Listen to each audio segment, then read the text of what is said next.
We're gonna have a lot of fun today. We got quite a few people signed up, so I'm really excited. We are gonna need the people in the back to make sure that they're respectful so everybody can hear them.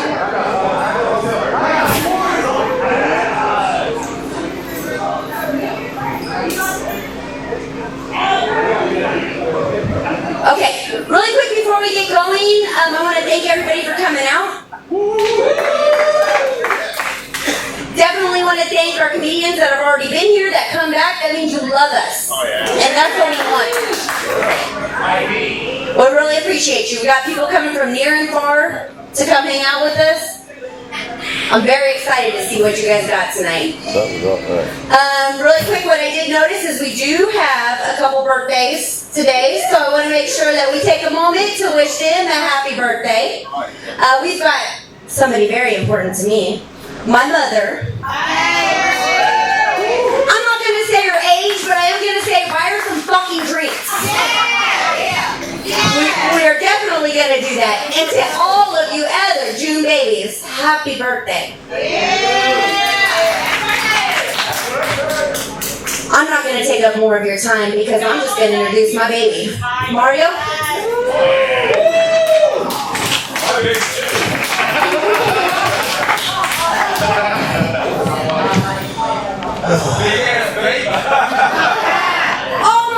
I really should have took a shit before I got up here. There was somebody in the bathroom watching the TikTok video, so I couldn't. I see we have some Mexicans here tonight. That's always good for business. You can't tell by looking at me, but I'm actually half Mexican. My dad's full-blooded Mexican, my mom's white. And my dad is fluent in Spanish. I think that was actually his first language. But he didn't teach me and my brother Spanish because my mom wouldn't let him. My mom wouldn't let him because she didn't know Spanish. She didn't want me and my brother talking shit in front of her, and she wouldn't know what we were saying. And she was absolutely fucking right, because we would have. I mean, we fucking did it in English. Fucking bitch, Dad wouldn't do that to us. What you saying? No. My mom actually has dementia now, which is sad.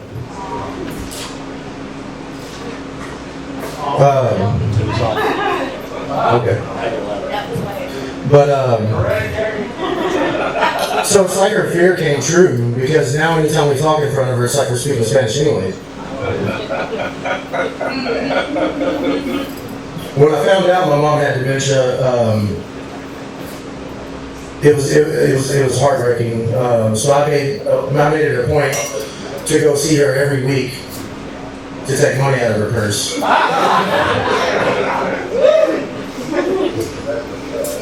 And I really think that, like, if you could just have a touch of dementia, it wouldn't be bad for all women just to have a touch of it, so they'd stop bringing up old shit. Speaking of old shit, I'll be 44 this month. Thank you. I don't really feel old though, but I see myself acting old. Like, I get pissed when I see kids walking through our yard. When I buy a watermelon, I thump it first, and I don't even know what I'm listening for. I'm constantly comparing car insurances. I definitely clench my butt cheeks before I cough so I don't shit myself.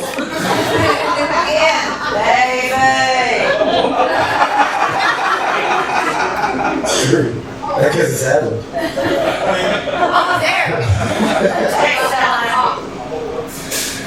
I like to drink,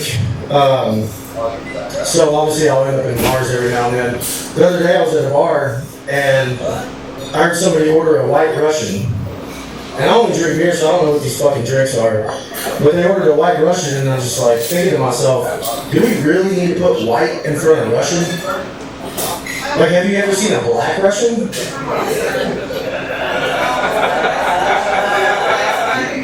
Could you imagine sitting at the bar and a black dude comes up, stands next to you, bartender comes over, she's like, what would you like, sir? And he's like, give me vodka.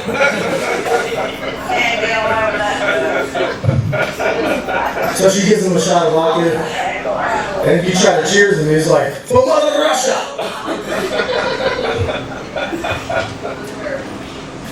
No, I do love to drink, but I do hate that when I get drunk, I do stupid shit. For example, a couple of months ago, I got drunk and I let my girlfriend talk me into waxing my asshole. That's not the bad part. That's not the bad part.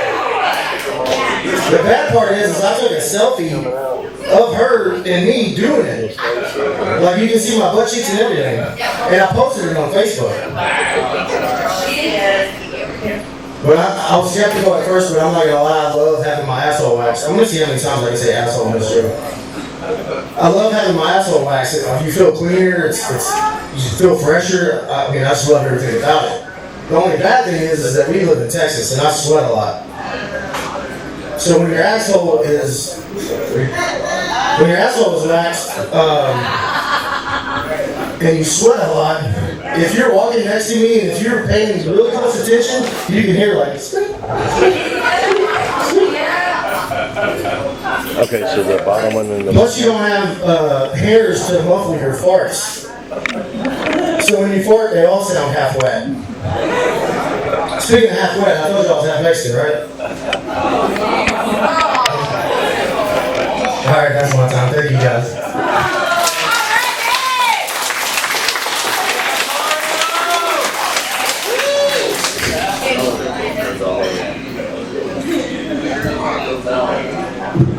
Man, I like that stuff. Paul, you're up.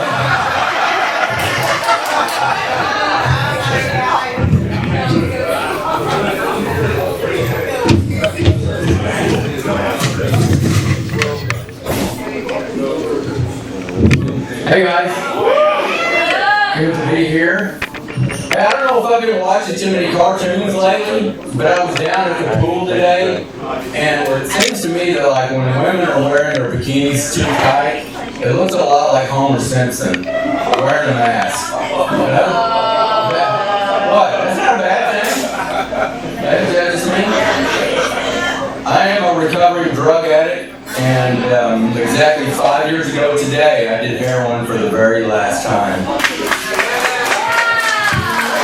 Thanks, guys. I appreciate that. Yeah, I quit the same day I started. Yeah, it wasn't that hard. You know, when I do narcotics, you know, I kind of like to party with the ladies, and yeah, you can't have sex on that shit. You know, no nausea and vomiting. I don't mind a little stiffness, you know, but. Rigor mortis is, I can't perform on rigor mortis. But I'm a convicted drug addict, and I'm on adult probation. So, but you know, I've turned my life around, and now I'm a successful comedian. In fact, y'all might recognize me from late night television. I mean, you haven't seen me on Conan or Fallon, but you've probably seen me on Cops. Yeah, I made a cameo appearance on there. And a couple little lines, like when the cop pulled a meth pipe out of my pocket, I said, "That ain't mine." It's classic meth head, you know. And then he said, "Well, clearly it's yours. I just pulled it out of your pants pocket." I said, "Well, these aren't my pants." They weren't, you know. I would never wear a pair of capris, you know. Let's see here. So I am a convicted drug addict. It's hard to find an apartment when you have a background. Do you want to have that problem here? All the apartments say they'll take, you know, you fill out an application. It's all on a case-by-case basis, right? In my case, all my cases were meth, so that was a no-go. I did come up with a plan to get myself a brand new smart home with all the latest amenities, gadgets. All I have to do is join the military and get my legs blown off. I was willing to do that. I was willing to do it. They don't hire felons. I'm sorry. Wow, tough crowd. I'm trying to bond with you guys here. Raise your hand if you're currently on adult probation for methamphetamine for the third time. Well, I guess y'all think you're better than me now. Okay. Let's try this. Anyone here like smoking weed? Alright. Yeah, I can't stand the shit, but at least I know we're all lawbreakers, right? Yeah. Let's see here. But I don't like smoking weed for the same reasons I don't like having gay sex. Because it smells like shit. And I don't like the way it feels. Alright? But it's cool, you know, I'm not hating. You know, it's just personal preference. Weed's real popular these days. So popular it's now being traded on the New York Stock Exchange. People making lots of money. On a hunch, I invested in some crystal meth stock. Yeah, it was up for 7 days and it crashed. Yeah, I lost everything. Let's see. I did get my old apartment back. The one I had back in 1984 when I was in college. And it's really great because, you know, it's the same apartment. It's on the second floor overlooking the pool. And when I moved back in, it just brought back a flood of good memories, you know. Like I used to go out on the balcony and all my friends would be down at the pool and they see me come out and they go, "Hey, you with the red hair, go get some beer." Now it's a completely different vibe when I go out on my patio. Because now my friends are going like, "Hey, you with the binoculars, go back inside or we're calling the cops." Yeah, totally different vibe. I mean, I wasn't looking at anything they weren't showing, you know. Just watching The Simpsons. My girlfriend is 25 years younger than me. I'm not trying to brag, it's just I thought it was important that you knew that because I just found out I'm going to be a dad again. Yeah, I didn't think it was possible after all the drugs we did together. I thought there's no way she'll ever get her parental rights back. I'm going to be a common law stepdad for the first time. He's not going to live with us though. He said he doesn't want to live in a shithole. He's going to stay with his grandparents. But I'm worried about being a role model for him, you know? But it's kind of hard to do when he drives a nicer car than I do, you know? He's got like it's a really nice Ford pickup truck with expensive rims, and I'm driving a piece of shit Mitsubishi with expensive hail damage all over it. Yeah, it sucks, man. I feel like a loser. I asked him the other day, I said, "Look, when you break my rules, how do you want me to discipline you?" And he said, "You're on adult probation. I ain't listening to you." Yeah, that's a valid point. I mean, his curfew is later than me, so. Y'all heard who's been sleeping together? Yeah, it's a couple of industry giants, Big Food and Big Pharma. Yeah, they're in bed together and they're fucking us, okay? Big Food is making us all fat, okay? Giving us diseases, and then here comes Big Pharma with Ozempic, you know, to the rescue, gonna save everyone. And they don't care about us, they're just making a bunch of money off of us, you know? Have y'all seen that Jardiance commercial? You know which one I'm talking about with the big girl, the big diabetes girl with the sweet dance moves? Hey, she's got a little something going on for a big girl. She does. But I don't think type 2 diabetes is her biggest problem. I think it's type 1 overeating. Yeah, but I got a little something for her, okay? I know something that'll work for her and it'll give Big Food, Big Pharma a big double barrel middle finger. And I got a commercial for it. In fact, I even wrote a little jingle, okay? It kind of goes like this. Alright. Okay, it goes like this. I use illegal drugs, but I manage it well. It feels really great, plus I'm skinny as hell. I use once daily crystal meth. and my day begins with a needle in my arm. I'm not causing anybody no harm. It really works, you can plainly see. There's no sign of obesity. Yeah, crystal meth works. Yeah, it works 24/7 in your body to remove fat cells. Sure, you're going to lose a few brain cells. You might even get ketoacidosis. But it's way better than having big ol' acidosis. Thanks, guys. I'm out.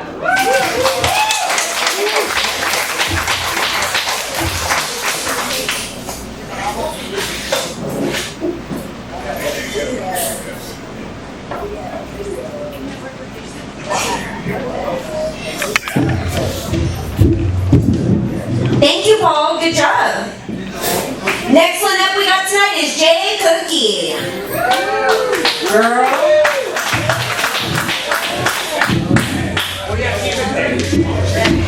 Thank you. What up? How y'all feeling? Man, shout out to you. I like your last big acidosis joke. That was dope as fuck. I just started doing cocaine, so I know it's better than Ozempic around this bitch. You know what I'm saying? You see me, bitch? You see me, bitch? Okay, now I'm just like, alright. I'm all the way from Houston with it. You know what I'm saying? Houston in the building. I've been doing comedy now for 2.5 years. I've been doing a little traveling, you know. So I went out there to Austin. When you go to Austin, you can tell Austin, man, I'm Houston better than y'all, you know. They bust out laughing, you know. Yeah, that's what I was about to say to you. I was Austin. I was feeling like I was going to tell a joke like that in Dallas yesterday. And I felt like I might get beat up. I might get beat the fuck up. You know what I'm saying? Y'all ain't fucking with that. You know what I'm saying? Okay, alright, You know what I'm saying? Shout out to Texas though, because, you know, regardless what it is, you know, I just drive worse than y'all, that's it, you know. If you think Dallas drivers that drive bad, come to Houston, okay? Because I've been pissing Dallas people off all day, okay? One thing I like about Dallas is they got the 70-mile speed limit. That's some shit Houston need. Got us going like a turtle over there, 60 miles. It's crazy. Anyway, I never wanted to be a comic. I just happenstance came into comedy after I was on the Judge Mathis show. I don't know if y'all watched that. I got the TV credit too around this bitch, you know what I'm saying? It's fuck him though, because I didn't win my case. I've been boycotting ever since, you know. I was supposed to have been arguing with a beautician about a hairstyle gone wrong, but somehow she was telling everybody I was a promiscuous pill popper that was cheating on my husband. Girl, every commercial break she had the show calling me that, you know. It was like promiscuous pill popper, Julia. She cheats on her husband, you know. It was devastating, you know. I'm like, girl, we supposed to be arguing about hair and not talking about my extracurricular dick, you know, like what the fuck, you know. And I was so mad that when I went home, I told my husband, I said, man, look, we gotta break up, because I can't be with you no more. I can't be with no man I cheated on, you know. That's where I draw the line, bitch, you know. For real though, for real, you know. I'm like, I don't even respect you no more after I cheated on you. This relationship ain't gonna work, you know. But I'm so glad that God worked it out for me. You know, I didn't win my case, but I won the war, you know. And the way I've been bragging about that in my city is that my husband and my boyfriend both died. They both had passed away, would you believe? That was God. God reset my case, you know what I'm saying? He was like, I ain't like how they was talking about you out here, you know what I'm saying? So he pressed the reset button for me. I said, I know my God is good. He said, I got killer pussy. That's what he said, you know. A lot of these bitches want that WAP, but I got that KP, you know what I'm saying? Got that KP. Nigga got to sign a waiver to get the coochie, you know what I mean? You know what I mean? I said, look, my coochie so good that all my exes ain't in Texas, they with Jesus, you know what I mean? They with motherfucking Jesus. So a lot of people was like, why you was cheating on your husband? Like, what was that about? You know what I'm saying? I told them I keep his dick in my bag, you know. And they was like, what? What the fuck you talking about? And I was like, nah, I keep his dick in my bag. So let me show y'all. Up in the city, I don't got famous for this little bag I got. Let me show you here. This one right here, I keep his dick in my bag. I don't know if y'all know anything about this right here. But it's a male strap-on. You see that hole right there? That's where you put your penis inside. If you 2 inches and under, there's hope for you. You know what I mean? You just wear this like a pair of drawers and you can give it a business all night long, you know? That's what my husband was doing. That's why I say stay out of married people's business, man. You don't know what's going on behind closed doors, bitch. That's my husband's dick, you know? So I've been pulling this dick out and I started getting endorsement deals. Would you believe? Somebody in the audience one day was like, oh my God, come by my store and pick out a new toy. You know, I was like, sure. So this one I went and got. She went and gave me the strap. You know what I'm saying? I got motherfucking Pistol Pete now. I don't know if y'all know about Pistol Pete, but this one right here makes me James Bond about that coochie, you know? Cause I like my pussy shaking, not stirred, bitch, right? What the fuck? I be telling people, hands up, it's a dick up crying this motherfucker. I be robbing niggas at their ass with this, okay? I pointed at their ass, I say, give me your motherfucking money if I cut this bitch on, you know what I'm saying? If he hesitate, I cut it on, you know. This Texas, you ain't gotta be licensed to carry this, you know. I just want y'all to know, you know. They concerned about AR-15s getting in the schools. I'm concerned about these getting into the schools. I tell you that, you know. Look, at this point, I got a collection going on. Let me show you this other one I got up in here. I got another one right here. This one right here, I call this one Jim Adler, you know. It's the Texas hammer right here. This right here is a vibrator, ladies, you know what I mean? Got 9 volts of power, you know. This one I practice squirting with. Y'all know what that squirting is? If you don't know, that's when they peeing on you. They peeing on you in the name of love out here. I don't know if you know. They peeing on their people. But this is the one they nailed Jesus to the cross with, too. You know, just to let you know, this is the one they had used it. Yes, they did, ma'am. Yes, they did. I'm here to tell you. And look, fellas, if you can't find her clit, you just turn it around right here and you use the prongs and then you just poke it out like that, okay? That's how you get that. You just poke it out just like that, all right? That's how you do. Now, I don't know if y'all know, but in the state of Texas, it's illegal to carry more than 6 dildos in your purse, you know.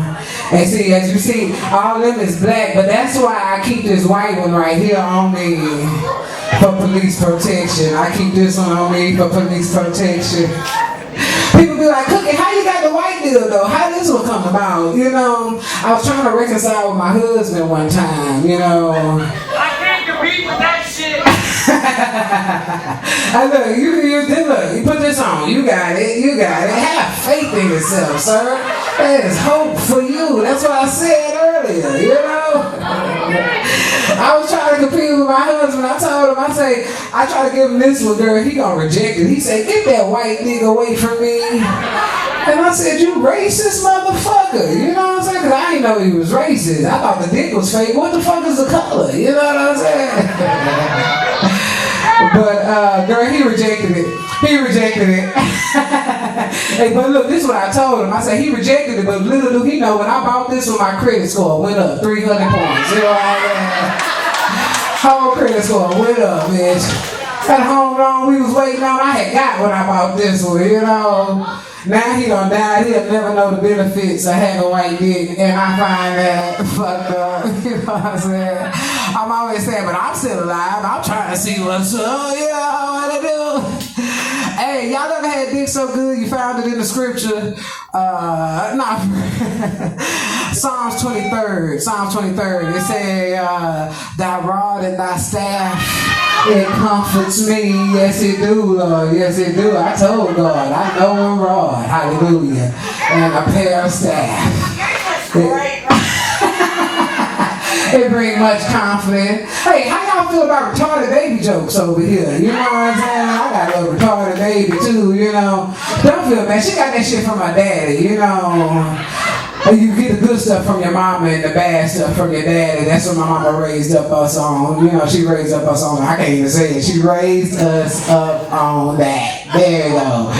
And I should have recognized the red flags, but I didn't, you know. He used to spell hey, H-A-Y, instead of H-E-Y in the text messages, you know. And see, now I got the little special ed baby at the house, you know. And she's so special ed, the special ed department be about to give up on her, you know. They gonna ask me one time, they say, Miss Cook, what do you suggest we do for the baby? And I'm like, how the hell y'all gonna ask me, you know? 68% of retarded kids got retarded parents, you know. Trying to figure out how the hell you gonna ask me, you know? So my daughter was getting bullied at her school, you know. They was calling her black ass, ugly ass, and nigga chin.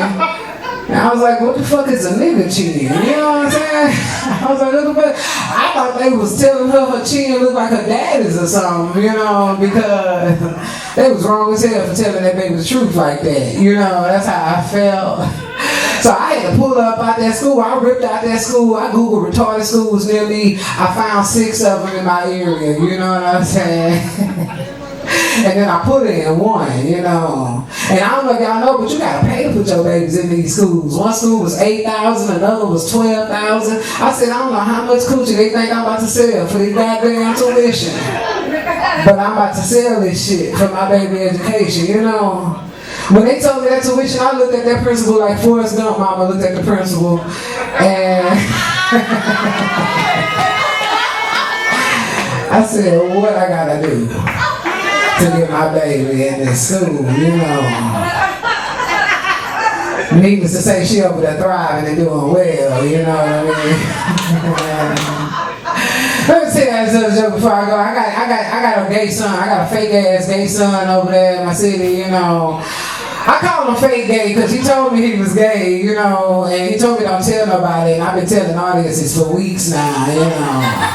And he talking about, Mama, I don't know if I want to be gay no more. I said, well, son, if you suck the dick, you over there. You know what I'm saying? It is what it is, you know. So, I got concerned for my son, you know, because my son smoked weed, you know. And I was like, you know, I never wanted my son to smoke weed. He 21. What I was going to say? Wait, I called a blank. My son's 21, I never wanted him to smoke weed, so I was concerned with him about him being gay. I was like, what you gonna do if don't nobody wanna smoke with you no more? Because they say you got cocksuckers. What you gonna say if somebody say you got cocksuckers, you know? And he was like, well, if somebody say that, I don't need to be around them. I said, you right. I said, but what you gonna say if somebody don't want you reaching in their bag of chips no more because they say you got cock grabbers? What you gonna say if somebody say you got cock grabbers? He was like, Mama, you wild for that. He was like, where you get that from? And I had to let him know that's what I thought last night when you put your hand in my bag of chips. I said, get your goddamn cock grabbers on my motherfucking bag of chips. My son told me his first time was with a Mexican. Any Mexicans in here? I said,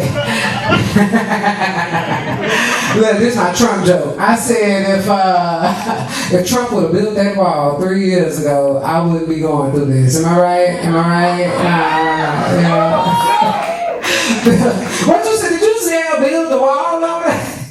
Hey, look, out there in my city, I go to this church called Lakewood. You know, Joel Osteen's pastor, and they had a shooting over there not too long ago, and people was calling me to try to see was I all right. And I said, it didn't happen at my service, it happened at the Mexican service, you know, at the Spanish-speaking service. It happened over there. I said, well, Trump find out what these Mexicans doing at the church. Boy, I tell you the truth, if you don't hear him build that wall. But look, somebody told me it wasn't even a Mexican, it was an El Salvadorian, so I don't know what that means. But y'all, hey, Dallas, y'all was my best crowd. And I've been here 4 days now. Y'all was my best crowd. I appreciate y'all. Thank you, Miss Sassy. I will see y'all next time.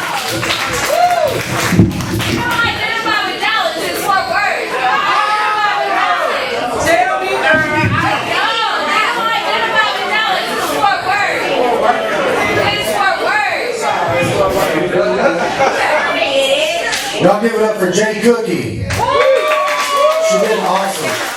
She put that vibrator to the mic. I'm like, please be a prop.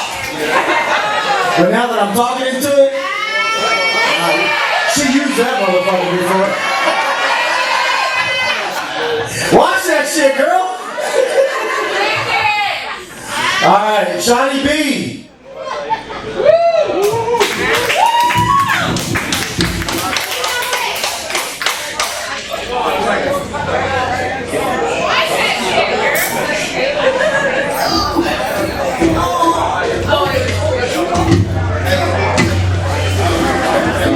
What's up, Fort Worth?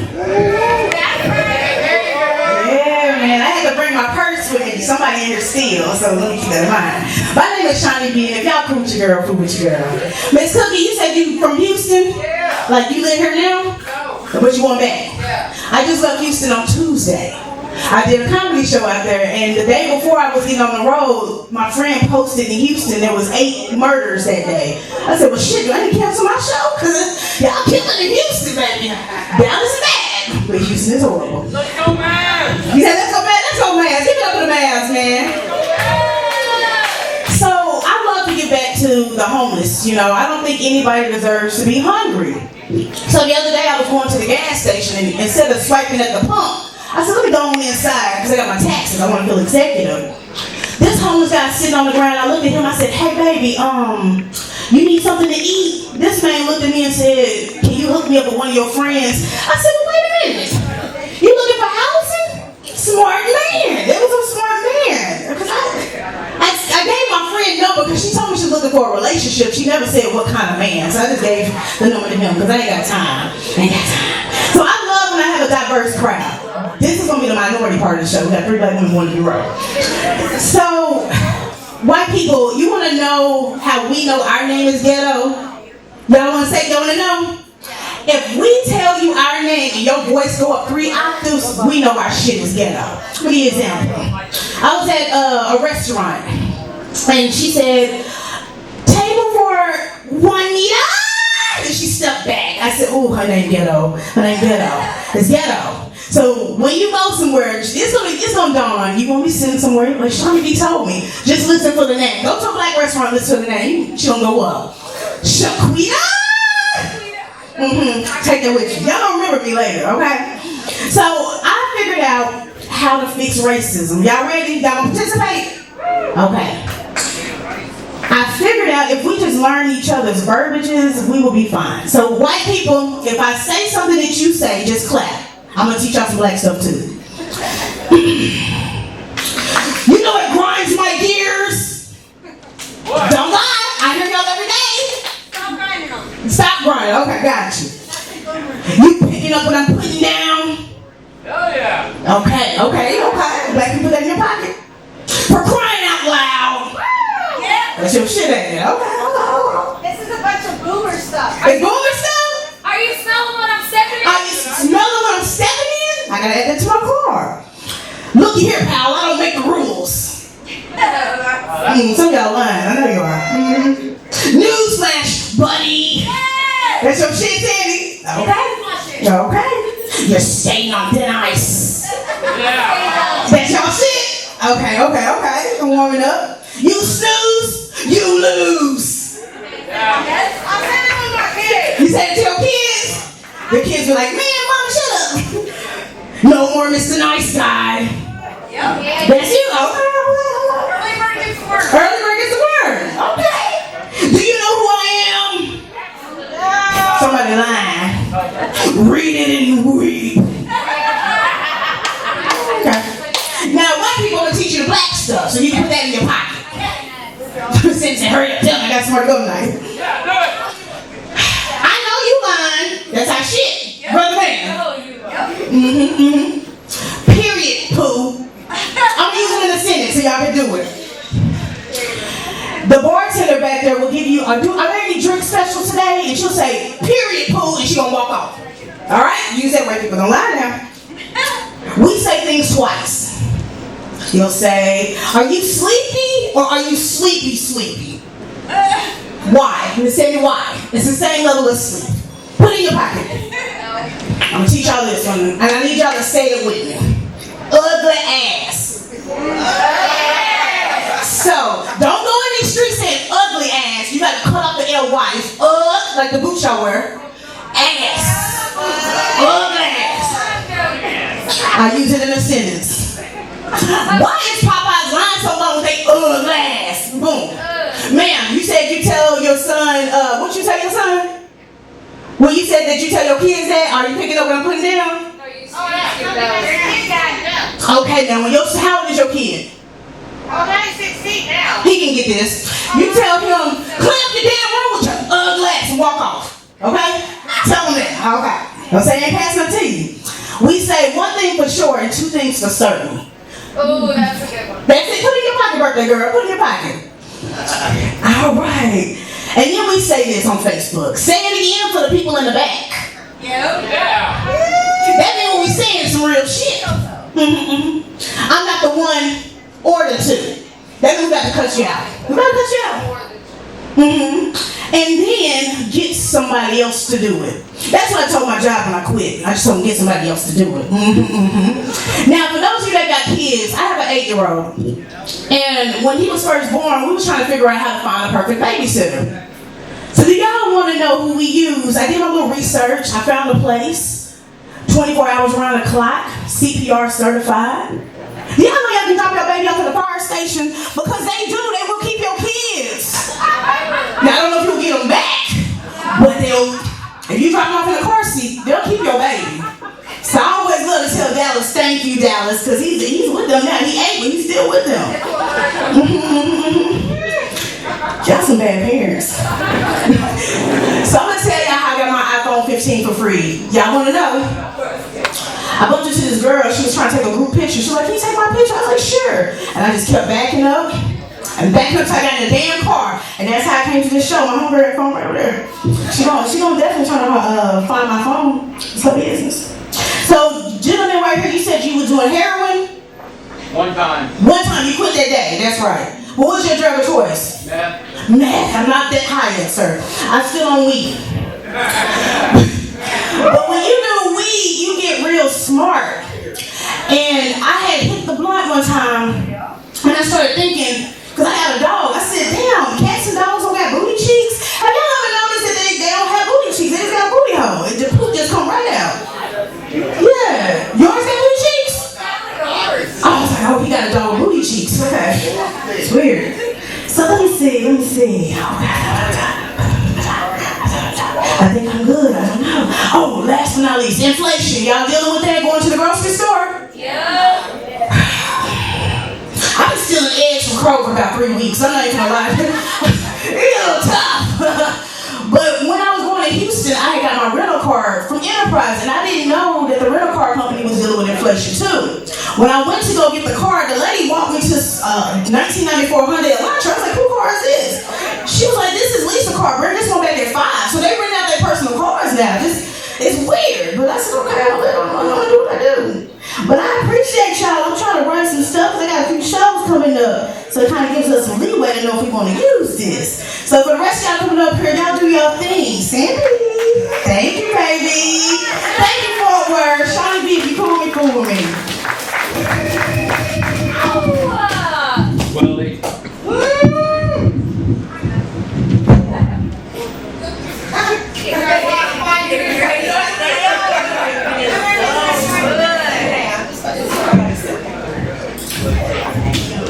It's way easier just to leave it like this. Like, really. Thank you, you did so good. The next one is, I'm gonna mess this up, but I think Miss Honey, right? Come on, baby.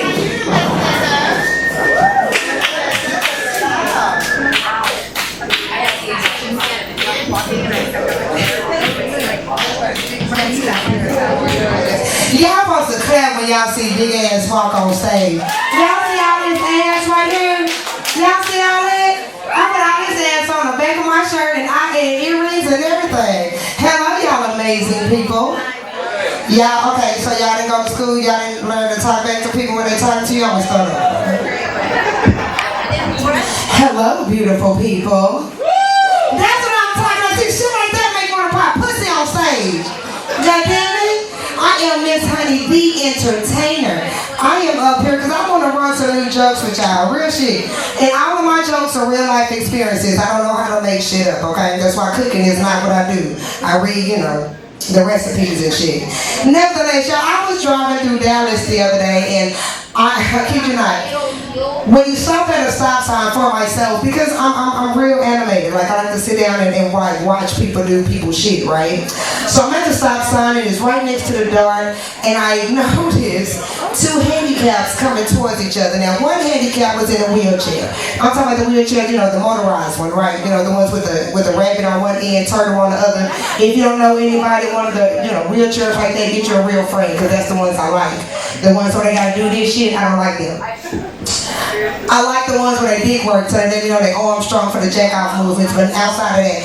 Look, so the wheelchair handicap was coming down, and then it was the other wheel. Now listen, I'm not talking about nobody, I'm describing what I saw, okay? The other handicap, I swear ma'am, I'm just describing what I saw. The lady's arm was like this, and that leg was like this, so it was a walk, like, listen, I'm describing what I see, okay? Don't get, you know, sensitive. So I come here, my windows are down. It's the summer in Texas, so my windows are down, right? The wind is coming in. And as the wind is blowing, I swear I heard the handicap bitch say, "Bitch, you better get from in front of me." I said, "Oh, it's finna go down in Dallas. Let me go ahead and turn this radio all the way down." Turn the music all the way down. You know, the handicapped lady with the arm, with the leg, that was walking like this. Listen, I'm not talking about it, but that's what she was doing. She said, "Bitch, I'm not moving. You gonna have to roll around me." Oh, baby, it's gonna get real juicy. It had to, because the level in their voice, it was just getting louder and louder. I kid you not, the handicap in the wheelchair, she kept going. And she got right there, and she hit the lady like this in her good leg. You heard me? She hit her in her good leg. So she was a hit back like that, and I kid y'all not, that whole slapped that bitch. Pow! And put that arm right back on her chest. I don't want to get slapped like that, ma'am. Don't hit me with a short arm, okay?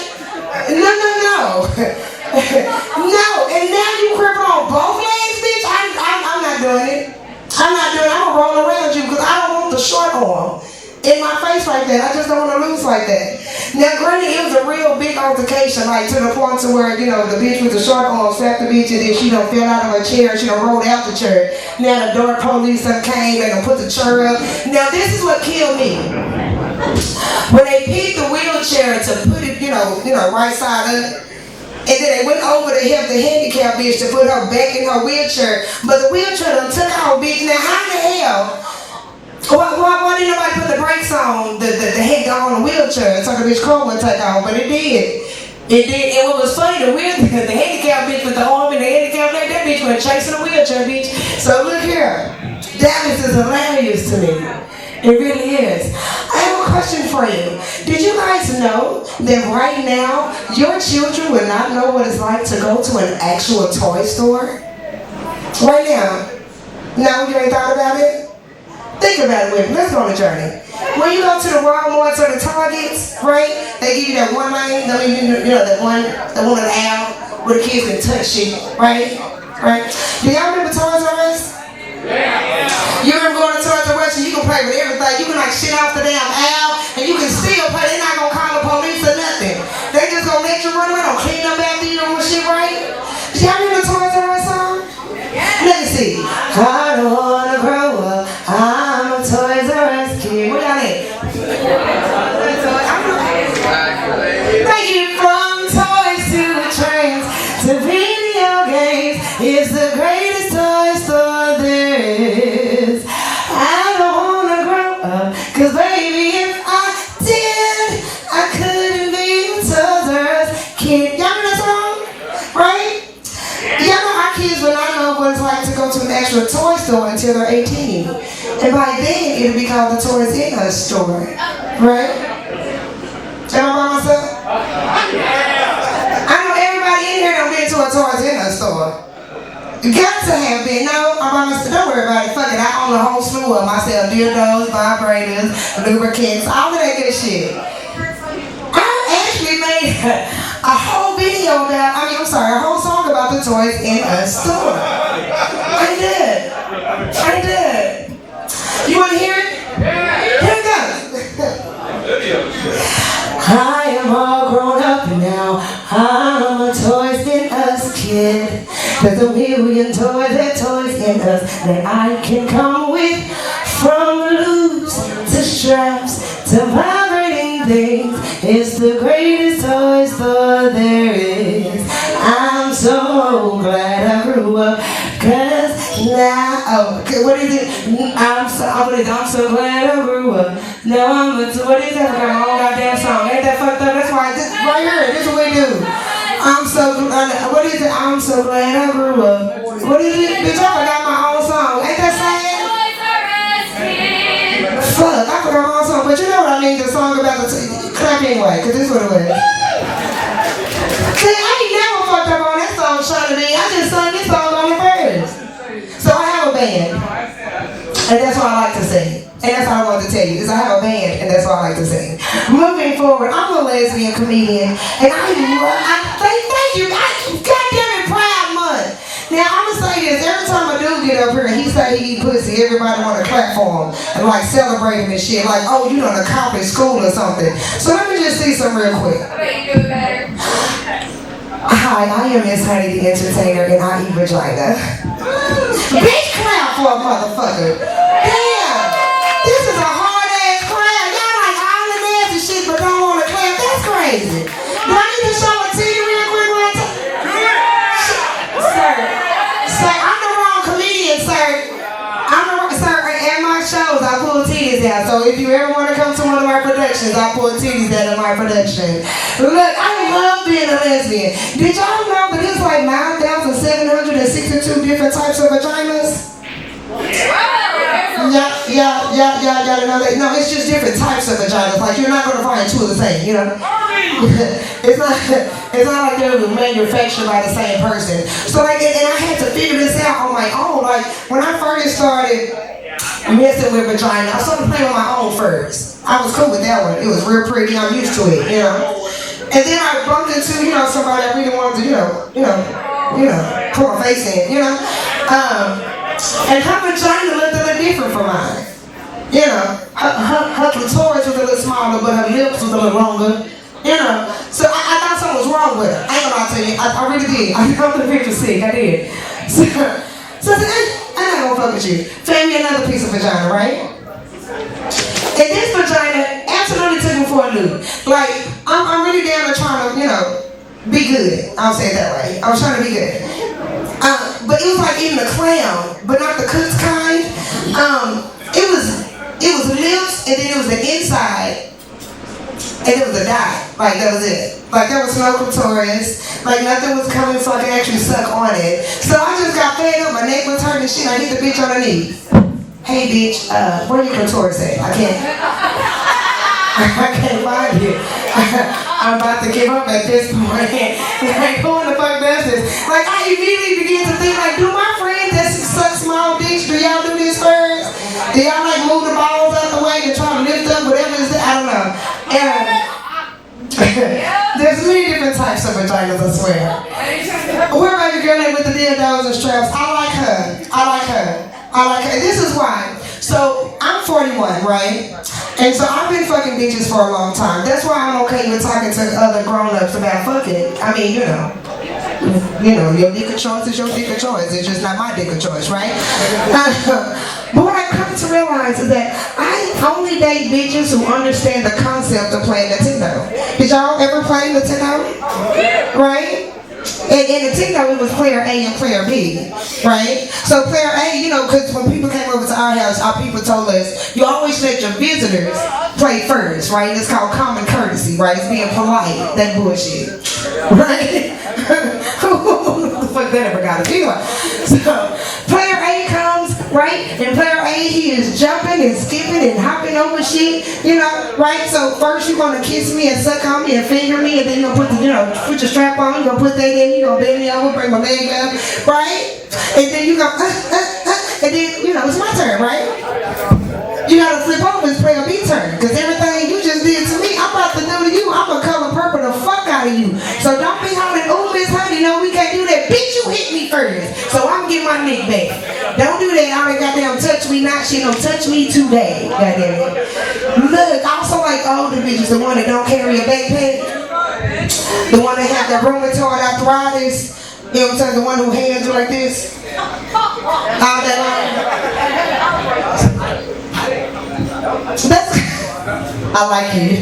You done lived. I like her. I do. That's the kind of lesbian I like. I don't have time to wait on you to go get dressed up to fuck me. I'm too old for that.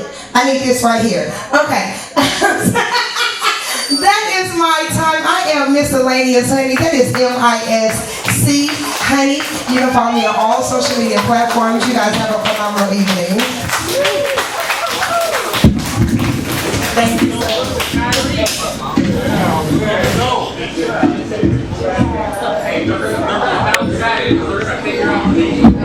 Y'all give it up one more time for Miscellaneous Honey, the entertainer.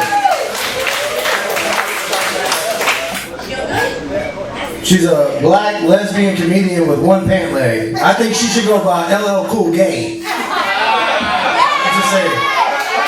just saying. All right, y'all give it up for Laura.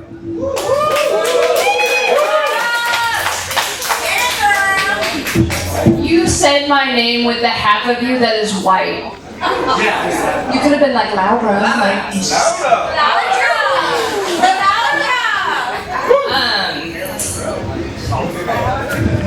I hate holding on to it. Somebody in the building was nice enough to let me host their mic and make a complete and absolute ass of myself. And the guy that was performing, he had the mic down, but he was this tall, and he was like, yeah, like doing comedy. And no one would move the pole down because I kept moving it back up, so they gave up. That's how I lost my virginity. I was just really persistent. I had a follow-up for each one of those ladies because I kept being told that I was next, so these were the things I was going to say. After a cookie, I was going to say, how do you follow that consensually on Instagram? The gal in the middle, I was going to tell her that chaps my ass, not necessarily grinds my gears. I say burns my chicken sometimes. And then the last gal, I'd be a lesbian, but the last lady I slept with treated me like a dude.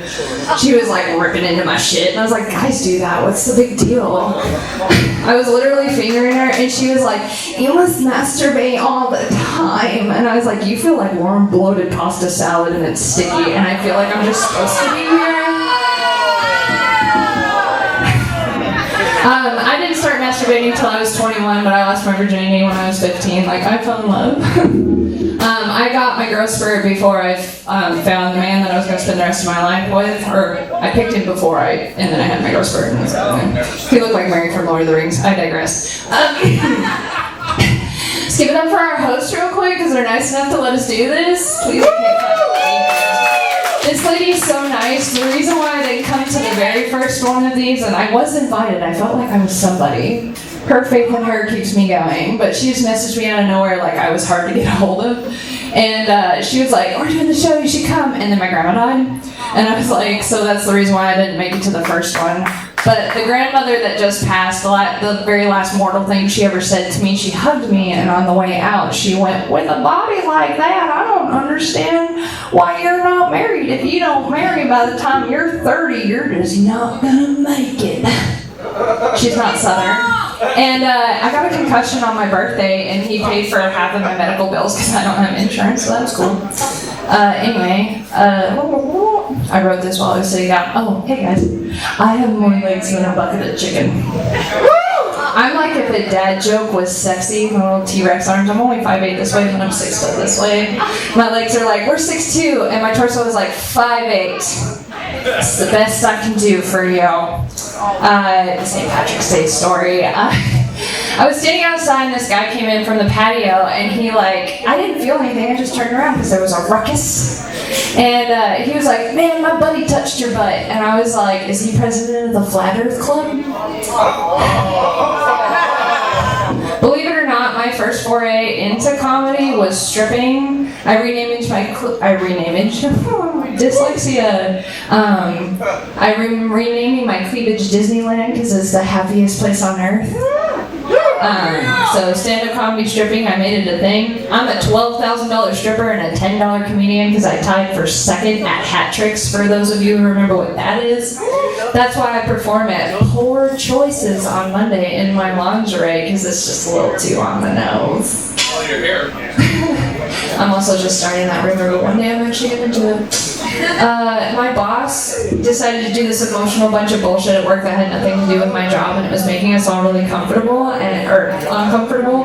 And I've been really on the honesty train lately, so I told him that I didn't want to be a part of it. He's like, cool, you can go make recare calls, but you still get free lunch. And I'm like, bitch, you see how I'm shaped? I can get free lunch. Like, I was a chef for 8 years. Kiss my ass. Okay.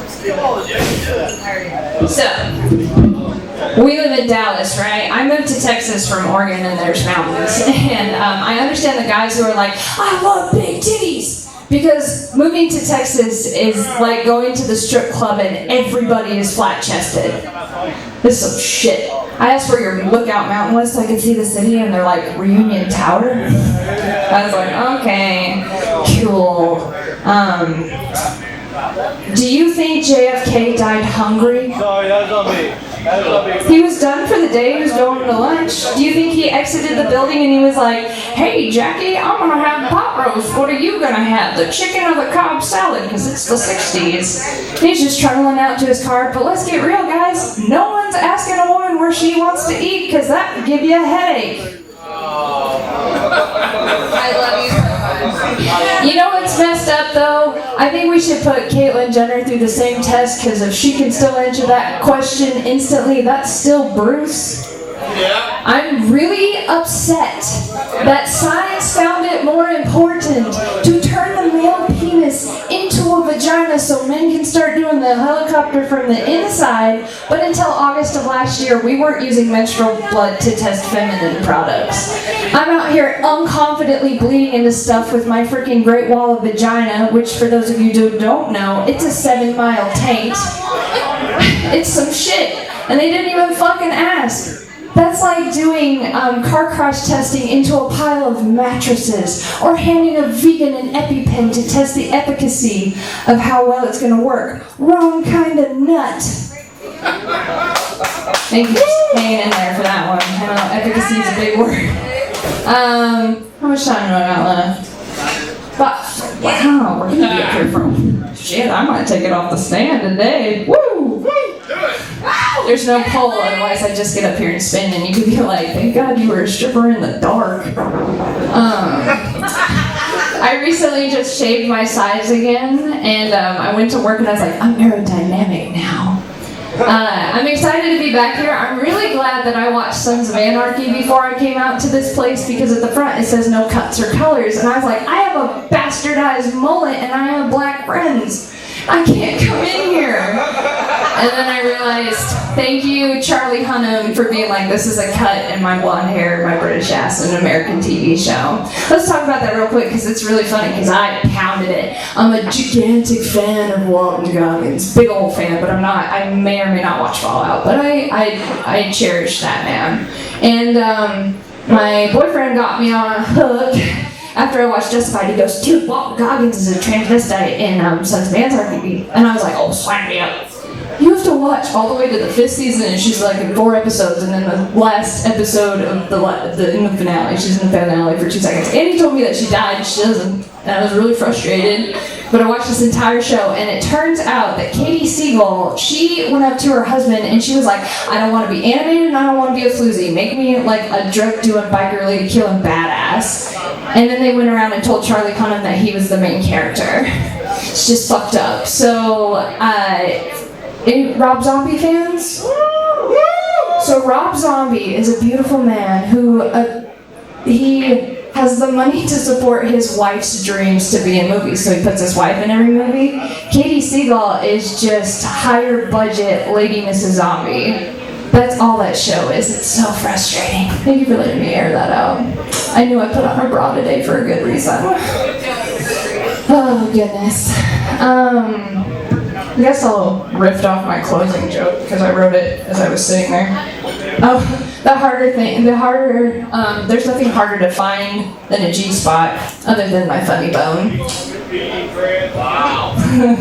That's because I messed up when I was hosting, because I choked a little bit, because there's a guy that I think is kind of cute, and my brain shuts down when I see cute boys. or just words in general. But I said that this girl was relatively funny, and she's like more than poster famous throughout the DFW, and she's like, give it up for your host who thinks I'm relatively funny, and I was just like, damn it. Inside thoughts. Being a stooge. I don't have 7 whole minutes. I got like 5. I was in a TV show. Somebody asked me about that, so I guess we'll go back over it. I was in a TV show. We filmed it locally at the VFW in Hazlitt. I do not want the production company to succeed, because someone who asked me about it when I got here, he goes, what, like, how'd that TV show do? How did it do for you? I was like, I got a $30 royalties check and told he never wanted to work with me again. So, I don't know what I did, but you can go watch the show, and then the next time we have it, I expect you guys to tell me why he's never going to work with me again, because I sure don't get it. It's fine though, it's not my best work. It is what it is. I wanted to do a southern accent because everybody had one, and I was like, let me do it. I was a mechanic, and I just go hang out at bars and try to sleep with everybody. It's not too far from real life, to be honest. I hate it when people are like, are you a whore? And I'm all like, well, what defines a whore? And they always put a number of like how many people you can see. I slept with 3 guys in one night. Like started one out, took one home before midnight, and then drug one home at last call. One guy actually ruined it for everybody because I was trying to find love, and I'm a chef. I don't know if you remember that. And I was cooking these guys breakfast. And one guy took me home, and he was just like, I had to get up and leave, I had to go to work. And he was just like, hey man, I got bacon and eggs in the fridge. Like, what the fuck? And I was like, what the fuck? And he's like, my buddy Brad said that you, and I was like, Brad? What's your name, Chad? Well, you ruined it for everybody, Chad. If Pauly Shore still has the balls to get on stage, then so do I. I'm Laura Marlowe. That ridiculous Instagram name. Instagram.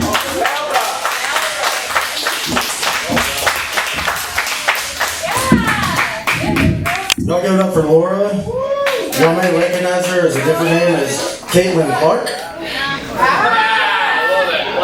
No? Y'all watch TV? Basketball player? Anyway.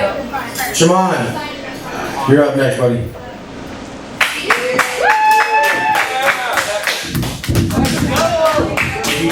Let's go! Get some testosterone up there. What's happening, man? So I'm currently working on self-improvement, working out, changing my diet, things of that nature. And just kind of improve myself, I'm working on learning Spanish. So I'm working on learning Spanish for multiple reasons. One, I want to kind of expand my horizons as far as, your resume, shit like that. So, that, and I want to work at Metro PCS. If you ever go to any of their fucking metros, you'll see inside, hiring bilingual. I just want the job because the motherfuckers don't do shit. Every time I walk in that bitch, they on their phone, watching movies. What you need? Yeah, I need to pay my bill. Okay, boom. Second reason, I really think Spanish is like a really, really sexy language. I like the way they roll their R's and shit like that. But the third thing is because I'm tired of being asked this question, you speak Spanish? And look, any of y'all that laugh, y'all know what the fuck that question means. So, at first, I didn't know what the fuck he was saying, so I'm like, what? Pink panties? Motherfucker, I don't get out like that. What the fuck you talking about? So, he's like, no, me English no good. You speak Spanish. Oh, you asking if I speak Spanish? Okay, all right, cool. Now, I took Spanish in high school. I got a couple lessons under my belt with Babel. Shit, let me see what I can do with this shit. All right, let's go ahead, ask a question. So, dude just goes off. And my mind, I'm checked out. I don't know what the fuck he's saying. I'm catching keywords. Something about a dog. I think he said tire. Something on the right side, I don't know what the fuck. So immediately, I'm looking around while he's talking. I'm like, I'm looking for the next available Spanish speaking motherfucker because it's not me. So I'm like, okay. Yo, my man. Hey, yo, fuck you then. So I'm like, okay, go ahead. So he going. So I'm still looking. It's cool. And he's going, ma'am, can you? Well, damn, you ain't gotta tuck your purse and shit. I don't wanna take your shit. Alright. So boom. He's still going. So he look at me and he tell I'm confused. I still don't know what the fuck he's saying. So he do but I know that means I understand. I know what the fuck that means. I'm like, can you say it slower to me? So he starts doing, he got the cadence, but he slowed the cadence down. So he's going, and I'm still like, catching the same words.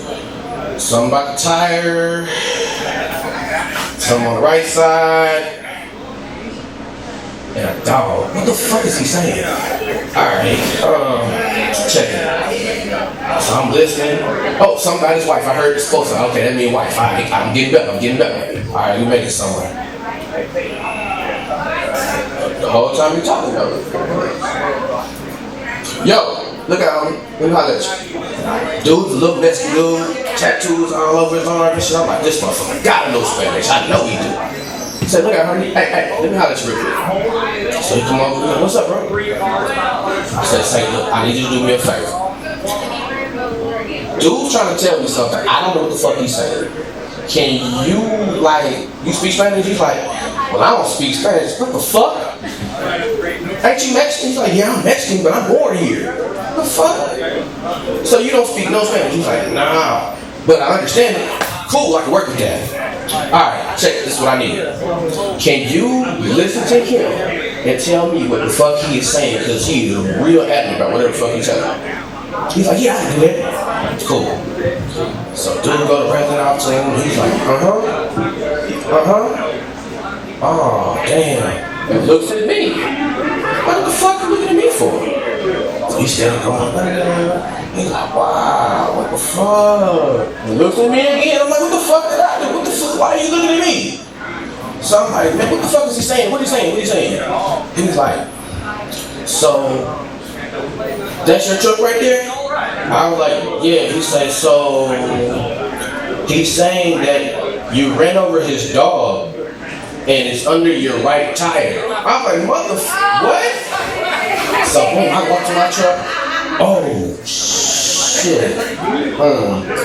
See, and so at the time he's telling me his wife is really upset because I guess the dog had got out of the car while I was pulling up.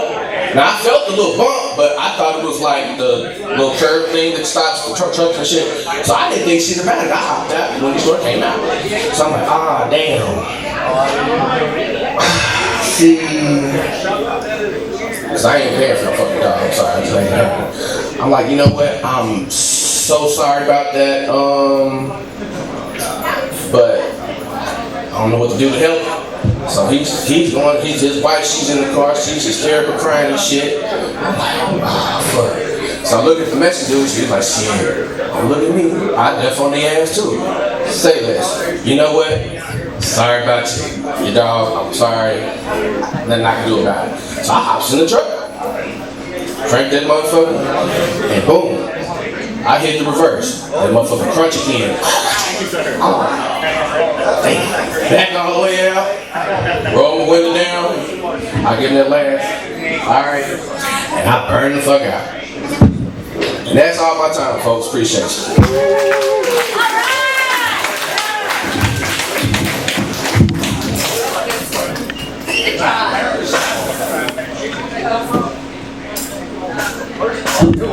Man, that's wild. He's done music, platinum records, movie shows. Ludacris is doing comedy now. That's crazy. God damn, man. This motherfucker will not quit. I love it. No, I'm bullshit. Now, Shimon. Great job, brother. Who's up? TJ. Here you go.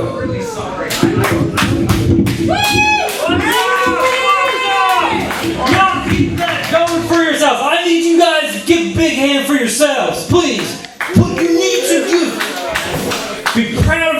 themselves, because every single person in this room, no matter what anybody says about you, you can always say, yeah, well, I was the first sperm.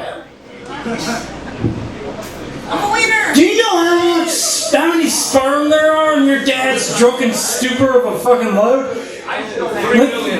3 billion, yeah, that's almost the population of the planet. You came in first against an entire planet. You'll always be a winner. And I'm in a bar full of champions. Does anybody here know me? No? Am I not recognizable? Just a little, I am a god, just want to ask. I am not the god, I'm little g, not big G god. I don't fucking want to be big G god, that just looks like a lot of work. People ask for a lot of favors. Little G god. Any other gods in the room? No? That's okay. I'm used to it. Just somebody over raise their hand? No? Oh, okay. No god friends. That's okay. That's okay. I'm used to it. I'm the god of most. In case anybody wants to know. Gotta do the most. I gotta be like the most person in any fucking, like today. At the grocery store. I was the highest person at that HEB. Even the dude on the Pringles can noticed. He's like, man, do you realize that you're fucking, like, in public right now? I was like, I do now. He's like, good, now get your hand out of it.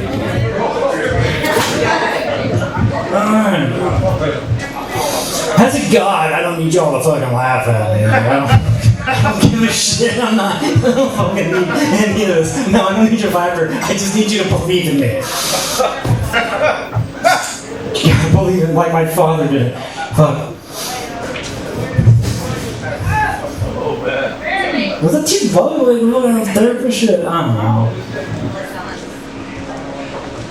So, my girlfriend today, she's mad at me because I used her toothbrush. And she's like, that's gross. I was like, is it only gross because I just licked your asshole? No, like, just look at this. Are you offended? Like, cause I'm offended. Like, no, we just had sex. Like, my dick was in her mouth. I just shot 3 billion sperm into, and like, but now the toothbrush is where we draw the line. It's weird what sex does, isn't it? Like, during sex, if we had a toothbrush in the bed, we'd be like, fucking brush your teeth so fucking hard, and I'll get your molars like to clean my out and thing. But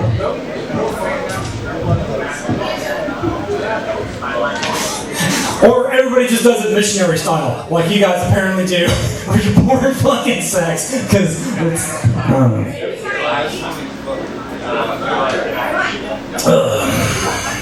I left my notebook in the car on purpose. I'm in therapy. It's okay. Like, I had something on second, therapist number 2. First therapist I had to fire. Because here's the thing about the first therapist. The first therapist, like, heard all my problems, and I realize I'm in a bar that looks like he could get beat up in, but, like, I'm talking about therapy. So, like, I don't give a shit if it's unrelatable. I tried relating to you motherfuckers for, like, the last 3 minutes. Like, ain't doing that, and I'm just up here for me now. So, like, I'm up here with this fucking therapist, and, like, I'm telling him all my problems, and at the end of it, he goes, have you ever considered maybe going to church? And it's like, what? Like,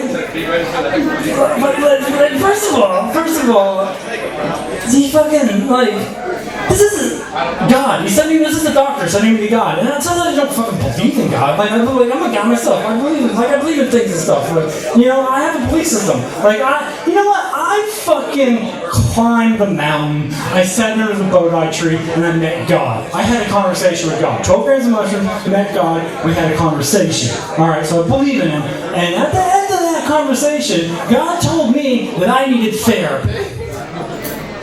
And now my therapist is sending me back to my fucking parents all over again. Alright, that's the therapy shit.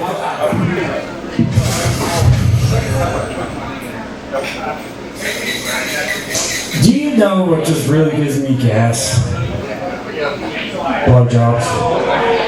Something about a blowjob just gives me horrible, like, and it's only during a blow. I don't know if it's guilt or what, but I can't.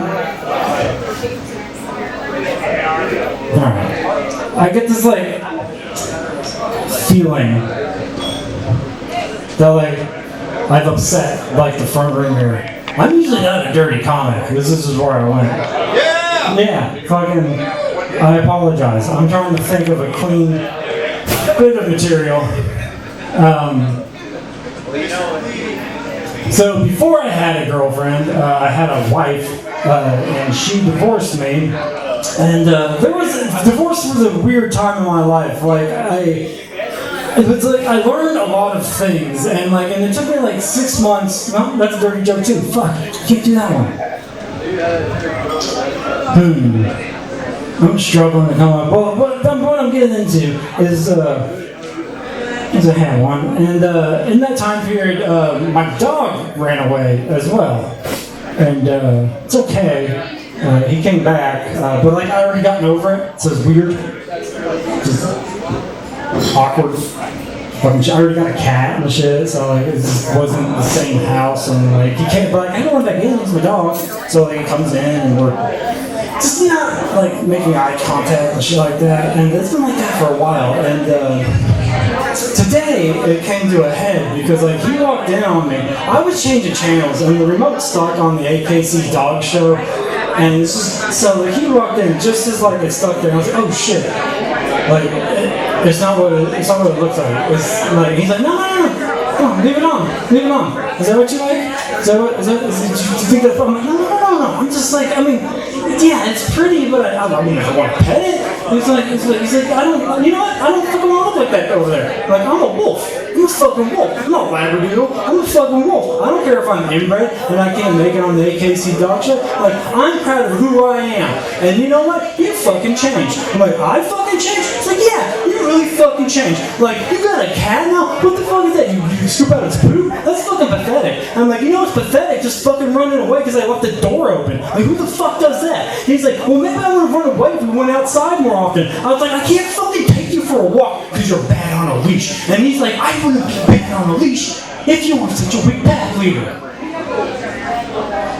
He's questioning my fucking alpha over here. And I was like, did you want to go for a walk then? He's like, yeah, I want to go for a walk. I was like, you want to go for a walk? He's like, I want to go for a walk. He's like, you want to go for a walk? I just want to go for a walk. And we went for a fucking walk and we worked it out. Thank you. Feels like Catholic Mass. This is not really report the thing. Was that to get the fuck off the stage, Bill? Alright.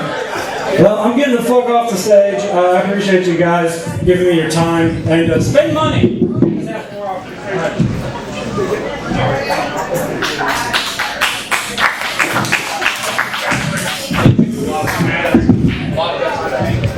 There was some debate back in the day if Charlie Manson had a son. Debate over.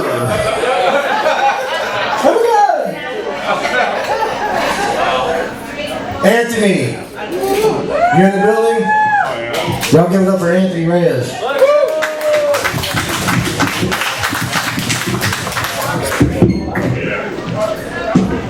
Yo, them introductions are crazy. He's like, Anthony. John. Anyways, man. How's everybody doing? Shout out to the comics, man. Shout out to the Dominican. Did a light skin impression for about 5 minutes. Hell yeah. Hell yeah. Give a round of applause. Give a round of applause for the guy. Right? Little G. And then the lady with the dildos, bro. Did y'all see her bra? I thought that was just big ass areolas. You know what I'm saying? Did anybody catch that? That's the wrong color to choose. I'm just saying. Nah, it's cool, man. Good night, though. Good night. It's hot as fuck out there, right? It's hot as fuck. Everybody can agree. Sweat my ass off. They say that Texas heat, you never know what you're gonna get. It's like a box of chocolates, you know? But what if I'm diabetic and I'm just tired of the shit? You know what I'm saying? Need to be somewhere insulated. Preferably a restaurant, you know what I'm saying? Life's been kind of shitty lately, so I tend to eat a lot, you know what I'm saying? Ooh. I go out to restaurants, you know what I'm saying? I write jokes. I bring my journal with me, and people think I'm like a food critic. They treat me better. It's nice. Sometimes I'm not even writing jokes. I just bring my journal for the experience. You know, walk into a Red Lobster, feeling like Keith Lee. Right? Hell yeah. I try not to go to Mexican restaurants anymore. You know, I don't speak Spanish, and they kind of clown on me. It's fucked up. It's fucked up. Being Mexican and not speaking Spanish, that's like being white and having a low credit score. It's tragic. It's tragic, man. Hey, it's also like being black and highly educated. Your people just don't respect you for some reason. It's like, what the fuck? It's not my fault. You know what I'm saying? I try to learn. You know, I kind of blame my parents. I love my heritage, but my parents were like, we're not going to teach you Spanish because they put my cousin in special ed for speaking Spanish. But I'm going to be real. I think he needed it, you know? If not, they really rubbed off on him. They say you are who you hang around, and he was hanging around too much. It's cool though, man. I've been on Duolingo. It's more for the pride. I like the streak. You know what I'm saying? I'm not even trying to learn Spanish at this point. Once I hit 100, I was cool. I finished the game, I felt like. So I stopped doing it. It was more off principle. But yeah, man, it's fucking hot out here. It's fucking hot. You know what I'm saying? Got a Father's Day show coming up. Give a round of applause for that. For the fathers, right? I wanted to bring my father out, but apparently prison visits are only on site. You know? We can applaud. You know, he deserves to be there. Give a round of applause, yeah. It's crazy, man. Like, my dad sold me a stolen vehicle when I was growing up. This is the kind of role models I have, you know? That's a true story. I didn't even know it was stolen until I got arrested. I didn't get arrested because it was stolen. I got arrested for something else. That was my fault, but it's a different story. It's tragic, man. I didn't have the best role models, you know what I'm saying? Big weed smoker since I was like 10, right? Any weed smokers in the building? Hell yeah. And the weed sucked back then, man. The weed sucked, you know? And I've been smoking for a long time. Sometimes I feel like I'm an addict, like I have a problem. But when I think about it, like I've never sucked dick for it, you know?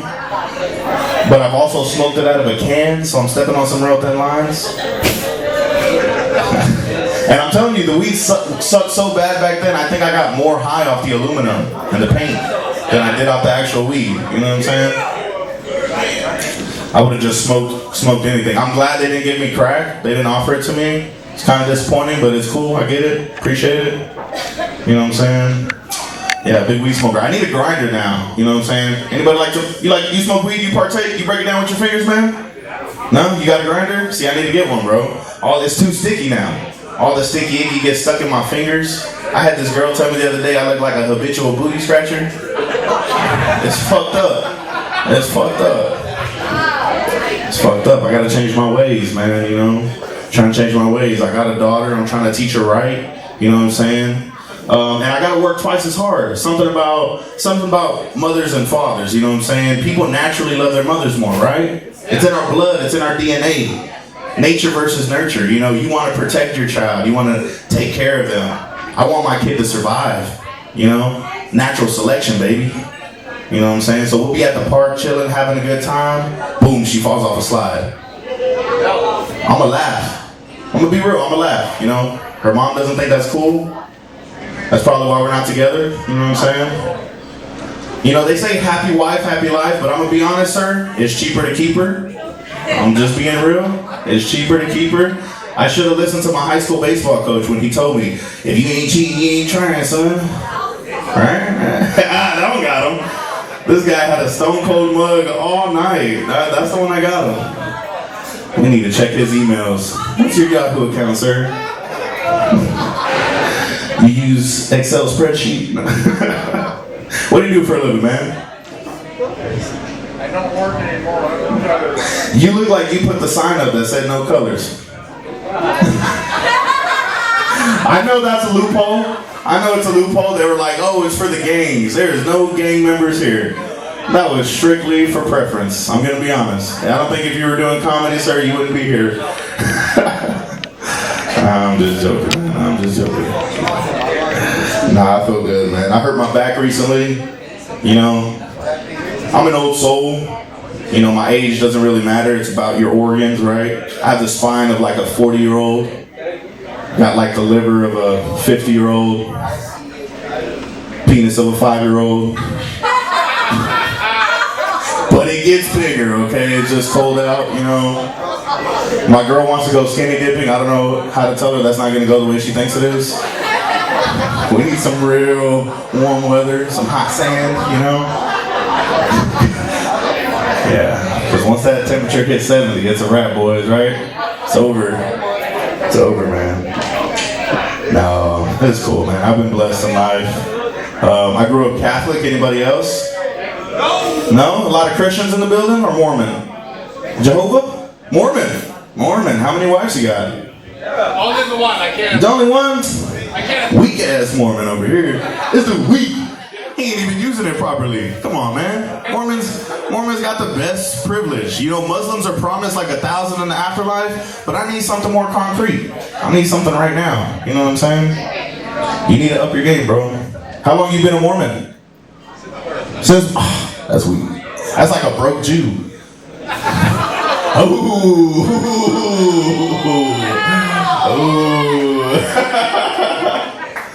Hey, I'm not very political, man. I don't know much about anything. I'm very uneducated, you know. I don't know about Hamas, but I like hummus. So if it's anything close to that, it's cool. And I'm not educated, man. Where you grew up, probably, if someone graduated early, it's because they were highly educated. They had all these academic accolades. I can't even say it. Accolades. See, don't correct me again, sir. This is my time. This is my time, sir. But no, when I grew up, man, if you graduated early, it's probably because you were pregnant or going to prison and you needed your GED. You know what I mean? A lot of schools, they'll get their baseball team, their basketball team, their football team. They'll go play games and see who the best school is. Our schools used to get together and throw hands. Real putazos, you know what I'm saying? For real, you know? It was like Marvel versus DC. You know, the other school, they'd have this rich kid. He was their Iron Man. You know, he had all this new technology. That means he had a gun. But we had a rich kid too, you know? He was our Batman. He was missing both his parents. They weren't dead, they were just in a federal prison. But he knew how to fight. He knew how to throw them hands. You know what I'm saying? That's cool, man. We couldn't have had school shooters when I was growing up. You know, nowadays that's a big hype. Everybody wants to do it. Everybody wants to do it. But back then it couldn't have happened, man. You know, I grew up with real murderers and gangbangers, you know? 20 potential school shooters in my class alone. But they had the decency to shoot you 200 feet from the nearest learning center, and I think that's respect. Those are morals right there, guys. We need to bring that back into play. How long y'all been together? Siblings. Well, in this place, you never know. How long y'all been together? Y'all shouldn't sit so close, man. Why is it just, where are your parents? Where are you? You look 12. I don't know why they let you in this establishment. So y'all just decided to go out on a Friday night together, sit real close. What kind of cologne you got on, man? Nah, but you put some on, didn't you? You freak. You freak. What's up with Amish people? Right? Are they just fucking each other? Like, how do you recruit people to become Amish? I think it's like an ancestral thing. You know, we need to be more aware of this. There's like a real Hills Have Eyes situation going on. You know, I didn't mean to make y'all feel uncomfortable, guys. Where are your parents, though? That's your uncle? Oh, man. Keep an eye on them. Keep an eye on them. Any single people in the house? Yeah, you miserable fucks. What's wrong with you, man? Get it together. Odds are it's your fault. Odds are. Any couples in the house? That's what makes the world go round, right? Any couples? Give a big round of applause for the couples. Oh, you clap, dude. Dude, you clap, bro. You're not supposed to clap. He clapped. You saw that? I know y'all are a couple, but you're not supposed to clap, dude. You're not supposed to clap, guy. Anyways, yeah, the couples, y'all are miserable too. Who gives a fuck? Right. Everybody's miserable. Honestly, man, I applaud the older generation. Somebody was talking about boomers earlier. I applaud the older generation. They did it right. You know, they knew to just blow through all the resources and say, fuck everybody else. Let's have a ball, right? Yeah. Yep, that's the way to do it. That's the way to do it. Well, that's my time, guys. Y'all give a big round of applause for the establishment, for the host. And y'all tip y'all bartenders. Woo!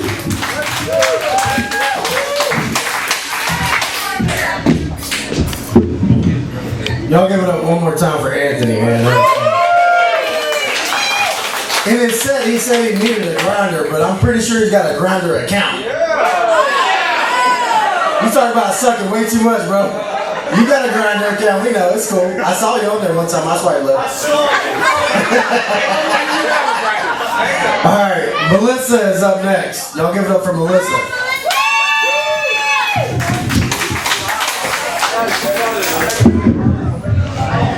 Alright, how y'all doing?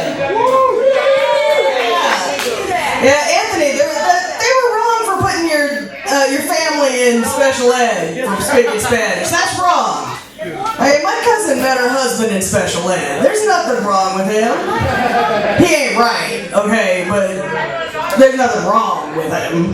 You know, it's not right, but it's not wrong. Anyway. Now, okay, this is happening to me way more often than it should, okay? I'll be out somewhere having a good time, and a woman that I do not know, am not there with, have never talked to in my entire life, will set her drink right in front of me and say, hey, watch my drink, and then just disappear somewhere. And I'm about to start roofing drinks just to teach dumb bitches a lesson. Oh, you understand? That is,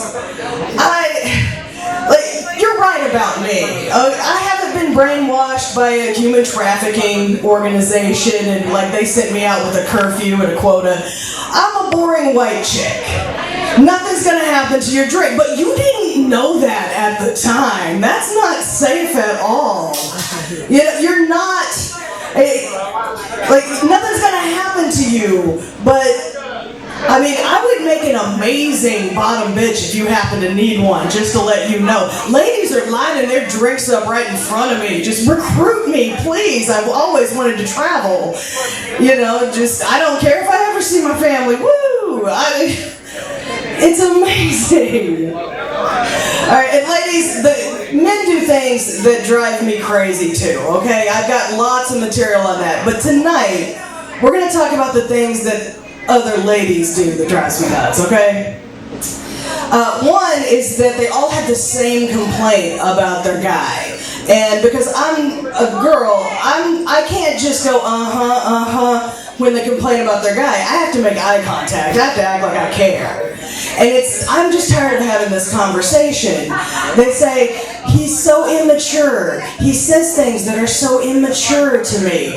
All right, ladies, you will always be more mature than your man. Always, forever. That's just how it works. Okay, but ladies, we get boobs at like 11, 12, 10, some of us. Dudes don't get tits till they're 40. 30. Some of you. You're never going to close that gap. It's just how it is. It's like that third button on that one dress shirt. It's not happening, and complaining to me about it is not going to fix it. Just let it go. He's immature. He just got tits. Give him a break. I don't know what to tell you. The other thing that ladies always complain about, the number one complaint, guys, from the ladies, he asks me to put things in my purse for him, like hold things in my purse for him. Again, ladies, you're never going to get him to stop doing this, and here's why. Like, short history of men and women, all right? We're going way back, okay? Way back. Way past Adam and Eve, way back to like the beginning, right? And there's nothing. There's just little amoeba, like one-celled amoebas floating around. And there's no men, there's no male, there's no female. Everybody just copies themselves. That's how it works. And then like one of the little amoebas just decided, hey, I'm tired of doing this every day. Here, replicate some of my DNA for me. And then in that moment, male and female are created at the exact same time. It's very romantic. Okay, but the thing is that this is deep ingrained. Okay, this is like at a cellular level. Okay, it's never coming out of him. The defining characteristic of being male is here, put this in your purse. All right? You're never getting it out of them. Just quit telling me about it, because it's not going to change anything. I can't fix nature. All right. A little bit about me. I am from a small town out in West Texas, which means that my people are those people. Oh, yeah. Those people, yeah, they are. And so when I have to go visit my people, those people, I play a little game in my head just to make it interesting, just to get through it.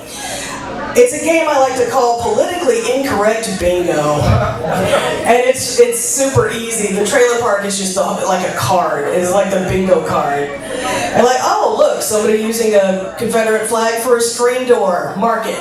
Mark that shit, you know? And oh, somebody with a yard car, yard couch, and yard dryer. Mark it, man. The Confederate flag should really be the free space. It's just right there. Anyway, does anybody know what a cousin brother is? Those guys that just left. Yeah, exactly. The cousin brothers. Yeah. No, okay. I thought for a long time that a cousin brother was like. They're like you think they're your brother growing up, and then like as adults you find out that you're really cousins. Like it's like the opposite of 23andMe. You like find out that half of your siblings aren't really your siblings. You know, like 23andMe in a trailer park is kind of like you find out you're all related, but not the way you thought you were. Somebody got their parents 23andMe like for Christmas as a Christmas present for their mom. And my mom said, don't do that. We don't want that for Christmas. Nothing but trouble. We're not doing 23andMe for Christmas. Just because you can doesn't mean you have to like spit in a cup and mail it to the overlords. You don't need to do that. We're good. Anyway. I have a cousin brother. I have a couple of cousin brothers. I have a couple of sister cousins. And I have an uncle auntie. And the uncle auntie is a little easier to explain, okay? He was my uncle, and now he's my auntie. I mean, it's a brave new world in 2024. You know, you can reassign your gender in your 60s, even if you can't afford dental work. Okay? Reassign your whole gender without fixing your teeth.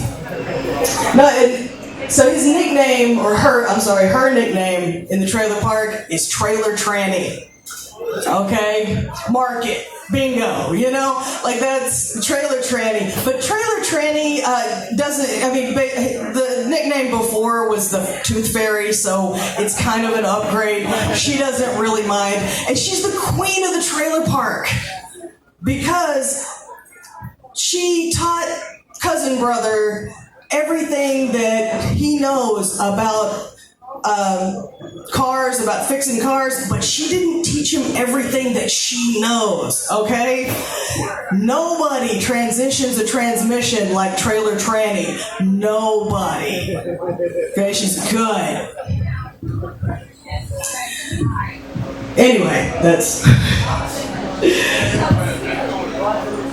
Let's see.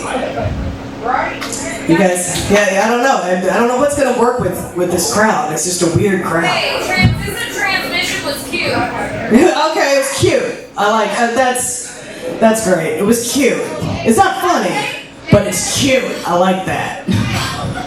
Okay, I found out recently that I am a trad wife, and that's the kitschy little name that Gen Z has for traditional wife. It's just a kitschy little name, but that's what I'm doing, okay? That's how it worked out. And first of all, Gen Z, you're adorable. That's so adorable, you know? And I just love that for you, that everything has a kitschy little name because it's all just an upscale coffee house, right? Oh, you're so adorable. But trad wife kind of sounds like it might be an insult. Okay, the first time I heard it, I was like, what did you say to me? What did you call me? I don't like it. I think I prefer home economist.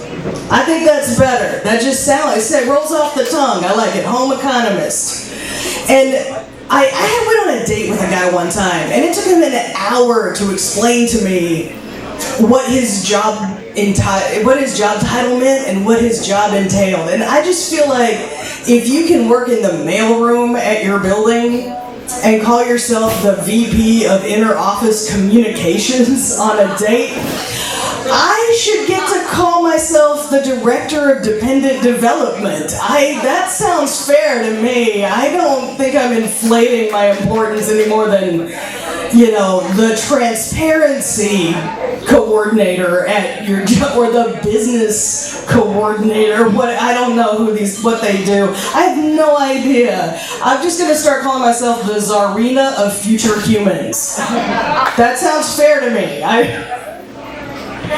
think it's good. Anyway, all right, I'm gonna leave you on this. I had a beautiful experience. I went scuba diving for the very first time. And I took an edible on the boat, so like the fish are singing, and it's just incredible, okay? And I saw a nautilus. And that nautilus is a squid that identifies as a hermit crab. And it's like the squid that's in a shell, but it swims like a squid. And I've been watching this thing because it's just fascinating to watch. And then it stops and it looks at me with this big squid eye, and it's contemplating me and I'm contemplating it, and then it winks at me. We have this total moment under the water. Or that's its asshole. I don't 100% understand how it works with the nautilus, so it was either a beautiful moment or an asshole. There you go. Yes!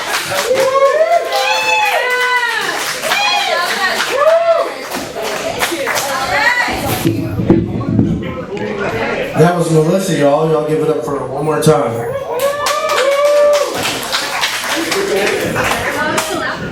I can see how she can relate to crabs. Not maybe because she scuba dived. Where'd y'all take that? What the fuck? Y'all are rude, man. Hey, the fact that you know is So proud. Well, anyway, we're going to have one more comedian come up, and then we're going to take a break, but let's give it up for Hans, please.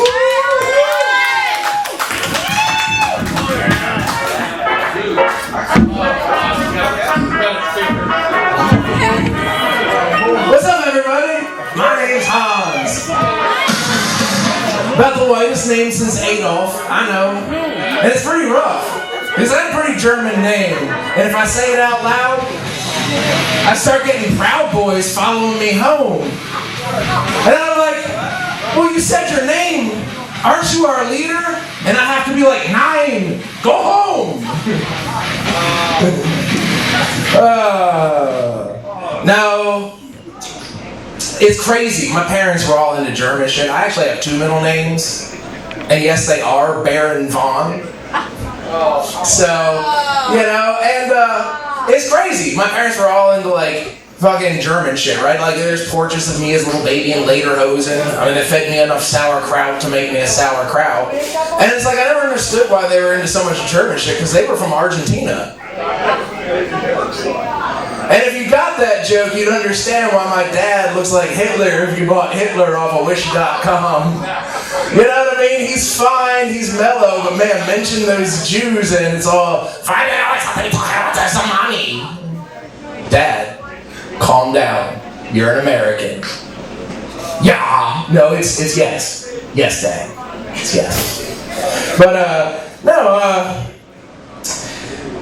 lucky for me, having a name like Hans, it basically means that if I go to prison, I know who I'm fitting in with. Like, it's not like I have much of a choice. Like, you know what I mean? I'm gonna go look for that Hindu symbol or that Buddhist symbol of peace and be like, hi, my name's Hans. Please help me protect my butthole. I'm in my 40s. Hemorrhoids have set in. I don't have the clinching power that I used to. That's my fear. To go to prison and just not be able to guard that thing. No, that's how I walk. Fuck you. So I'll admit, I'm a transplant to Texas. Don't worry, I didn't bring my politics from Maryland. Well, actually, I did bring my politics from Maryland. It's just that my politics don't work in Maryland, so I'd rather live in Texas. Not to mention the fact that I'm here because the Army sent me here and they slapped an AR-15 in my hand and made me live with that shit. And I'm like, you know what? This thing ain't so bad. I actually had a bad day for a Texan today. I'm building a fucking suppressed 300 blackout so I can go hog hunting and not have to wear ear protection. And I can't get this motherfucker to work. They're telling me my gas block's all wrong. They're telling me this. Like, you know what? Like, I feel sad. Like, this is a sad Texan moment where I can't take my brand new shiny AR-15 to the range and get it to work properly. Like, it's just a sad day for a Texan. Like, my personal Texas flag is swinging at half-mast today. But, you know, I mean, I feel like I gotta have an AR-15 because, I mean, I need an analog to show off my penis without actually showing off my penis because I'm straight, you know what I mean? Like, that was always my impression. They told me if I came to Texas I had to get a truck, and I'm like, huh. It's like, all these girls make fun of like, oh, if you drive a big truck, you must have a small penis, but it's like, I want to make sure if that's like what people think, I accurately reflect that. So I got a Chevy Colorado ZR2 Off-Road Edition. Why? Because it's nice and mid-size and can handle all the curves that get thrown at it. Because that's what I like. Everybody says that, you know, it's like, I'll put it this way, somewhere around the age of 30, I hit that age where I stopped giving a fuck what my friends think and started getting with girls that I like. And I realized the epiphany moment is when my friend said something, is like, well, isn't she a little big? And I was like, motherfucker, it's not your dick. So why do you give a fuck? And he looked at me in the eyes and was like, you know what? That is an excellent point. Like, I'm not making you fucker, so what do you care?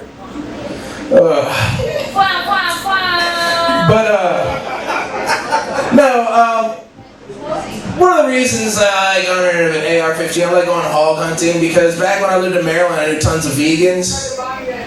And the amount of damage that pigs can do to alfalfa fields and soy fields and things like that, like, I'm pretty sure the vegans ain't coming down here to protect their food. Like, I'm sorry, yes, I need 30 rounds. I'm doing you a favor. Nobody else is around here protecting your veggie burgers. Come on. But, now the one thing that I am kind of enjoying about Texas right now is the fucking heat. Because I kind of hope it purges the Californians. I don't know how global warming works, but I'm pretty sure the believers brought it with them. So they can go the fuck back to where they were. Like, that's what I feel about it. But, you know, as I get older, you have to explore the bedroom more. You gotta find new ways to keep it kinky. Me and my girl have started doing role play. Like, you know what I mean? I like the movies, you know, every act out. You know, the other day we did Boogie Nights. I enjoy that one. You know what I mean? She dresses up as Roller Girl and tells me my dick's huge. Best role play ever. But my favorite is when I get to role play Jurassic World. You know what I mean? Be like getting into it, be like, oh yeah, baby. Oh yeah, I'm gonna turn into a velociraptor. And as I calm down, just be like, you're a clever girl. That's good. I noticed that the mullet is coming back. I don't like this. I don't like the fact that the mullet is coming back. Like, everybody talks about racial profiling. White people profile each other too. That's what the mullet was for. Like, I grew up on the border of Maryland and West Virginia. Like, I was in some fucking field parties, and the dude with the mullet and the sleeveless Confederate flag shirt, like, yeah, I'm profiling you. I know once that bottle of Jack Daniels comes out, so is an AK-47 and an attitude. Like, I know who's shutting down this club when it fucking gets crazy, and for white people, it's the guy with the mullet. So now I'm walking out in public and I'm seeing like everybody with a mullet, like black people with a mullet, fucking Mexicans with a mullet, and it's just like, I don't know if I should be like cool with this, that it's like saturated, or if like I should be freaked out because there's fucking mullets everywhere and I don't know who's gonna blow this party up at any moment. Shit. I pretty much decided who I'm voting for. Usually it's for myself. But unfortunately for the Democrat Party, I got a job under Donald Trump with the federal government, and I got budget cut by Joe Biden, so, man, fuck that dude. Like, again, I usually go in just straight voting for myself. Like, I mean, they're both fucked up, we all know it, but I just want this. Here's what I want for 2024. I want weed to be legalized. If we're gonna have to keep going through this fucking shit over and over and over again, at least let me be high. Like, fuck. We continue repeating itself. Jesus. But, no. Here's what I really hope happens. I hope that Joe Biden loses and calls it rigged, and all those screaming liberals like charge Washington, and we could call it January 6-2 screaming liberal boogaloo, and then just watch the police go fucking nuts on them. Like, oh, it reminds me of that episode of The Simpsons where like Abe Simpson goes to get assisted suicide, and they're like, "What do you want to watch when you die?" And he's like, "Cops beating up hippies." Like, yeah, that's nice. That's nice. I'm going to leave you with some of the greatest questions in the universe tonight. You know, things to think about after this is all over. Like, why is there no boxing in the Special Olympics? Why do we need school zone speed limits during summer school? Isn't that the low-hanging fruit? Why is it that when Madonna wanted a kid with no father and Michael Jackson wanted a kid with no mother, we didn't get the pop fucking unit god that we all deserve? Could you imagine the state of pop music if those two had gotten together? And they both did it at the same time. Like, imagine moonwalking, like it would be able to moonwalk into the air.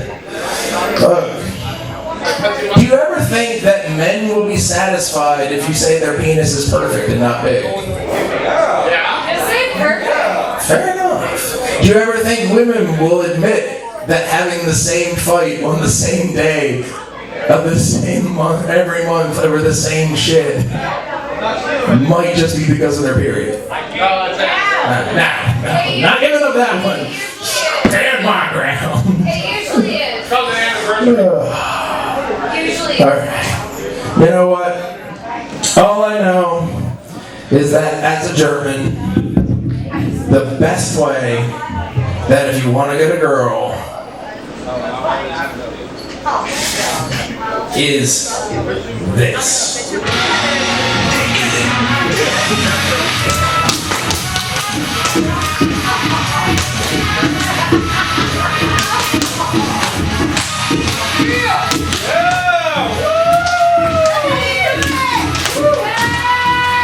That's why they lost the war! Come on,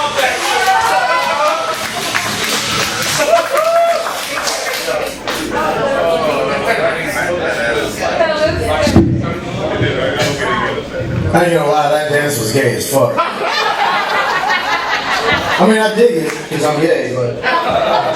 No, you're not. Oh yeah, I'm not. Never mind, I forgot. She hits me. Lizzie, do you want to get up here? Me? Yeah, I mean, you have a lot to say. Do you want to get up here? What you got, Ruby? All right.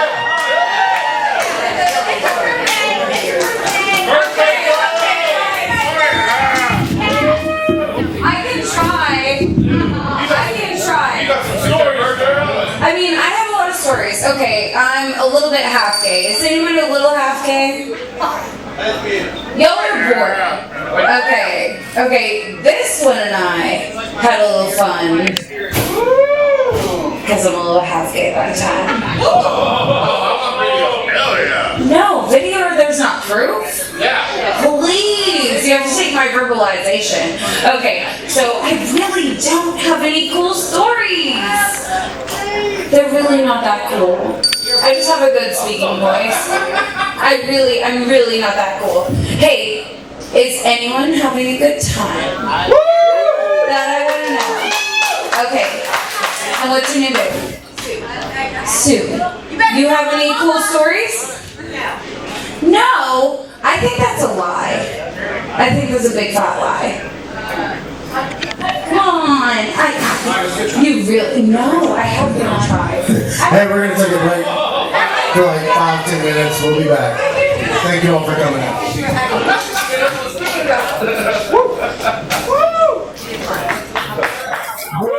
Bravery.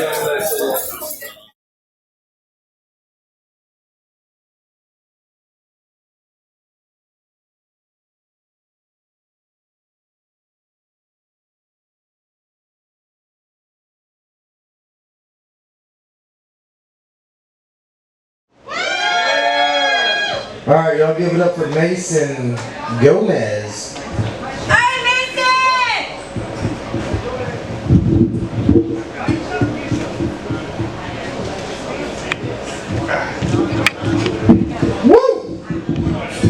Yeah, that was a quick transition, right? So my name is Mason Gomez. I'm half white, I'm half Mexican. So I was born, they put a Corona in my right hand, and they put a whip in my left. I like these lights. It looks like a bunch of people on psychedelics trying to assassinate me. It's actually pretty cool.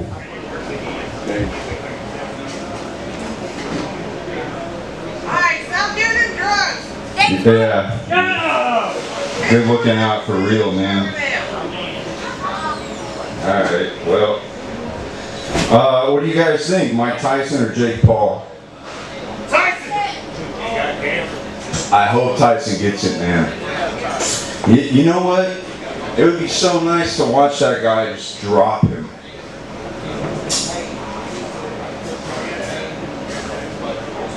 That's all. Has anyone ever failed a drug test? Yep. Yeah, that happens.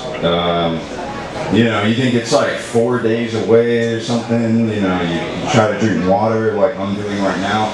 Look at my pinky being raised. You try that. It never usually works. Alright, well, how many of you talk to your girlfriend and she's on the phone forever? No? She just hangs up, she's like, alright, I understand that now, so we're hanging up. Alright, well, that's always fun. Let me see. Man. Alright, so, anyways, let me see. When you're starting a new job, you have to do those employee assessments, right? You have to figure out what you're going to say. You have to say like, yeah, I am actually, an amazing person. When deep down in your soul, you're not. It kind of sucks. You've never thought that? No? Oh, yeah, always, yeah. I saw your head turn. I was like, yeah. Anyhow, let me see here. So, driving here was kind of wild. Living in Fort Worth, I'm from Houston, by the way. Living in Fort Worth is kind of wild. It's even worse. I swear to God, it's even worse. It's like living in Mad Max, like the movie. There's people lying on the road. I saw a guy there. I pulled up. He got up and asked me if I had a gun. That's not what you want to hear from somebody that you pull up on the side of the road. I said no. Proceeded to walk over and start throwing rocks into the side of a abandoned retail store. That's pretty fun. That was my introduction to Fort Worth. I don't know if you guys have ever experienced anything like that. You're all staring at me blankly and it's fine. But yeah, that's exactly what happened like 2 days after I got here. Yeah. No shit. Well, does anybody have any issues they want to talk about? Like, does anyone want to interact, say anything? What am I, Dr. Phil? Yeah, you look like you're in fatigues, bro. I'm gonna fucking call, what is it called when you call out somebody who's falsely imitating a military person? Yeah, stolen valor. That's you, bro. I'm not gonna sue you. I'm just gonna call you out for it in the middle of the mall while everyone's watching. Yeah. I didn't even see it. Yeah, alright. Who else? Anybody else want to say anything? Yeah, You want to say anything? I want some good jokes. You're just sitting there like a... I'm filming. Dude, say something. He's a video guy. I don't care. Say something. Hi. Hello. Something. Alright. Someone's about to shoot you in your head, bro. I see like multiple red dots like right on you. Camo short. Camo shorts? There's nothing wrong with those. I mean, they used to be cool in the like 90s, but not anymore. You were like 3. I was like 3? Is that what you said? In the 90s. Oh man, I look young. I look young, but I'm not actually. Come on, man. Camo shorts are the shit. You can fit like so much stuff inside of them. You're killing me, dude. Alright. I guess that's my time. There's like really no one here, but that was great. Alright, thank you guys. My name is Mason Gomez. Thank you.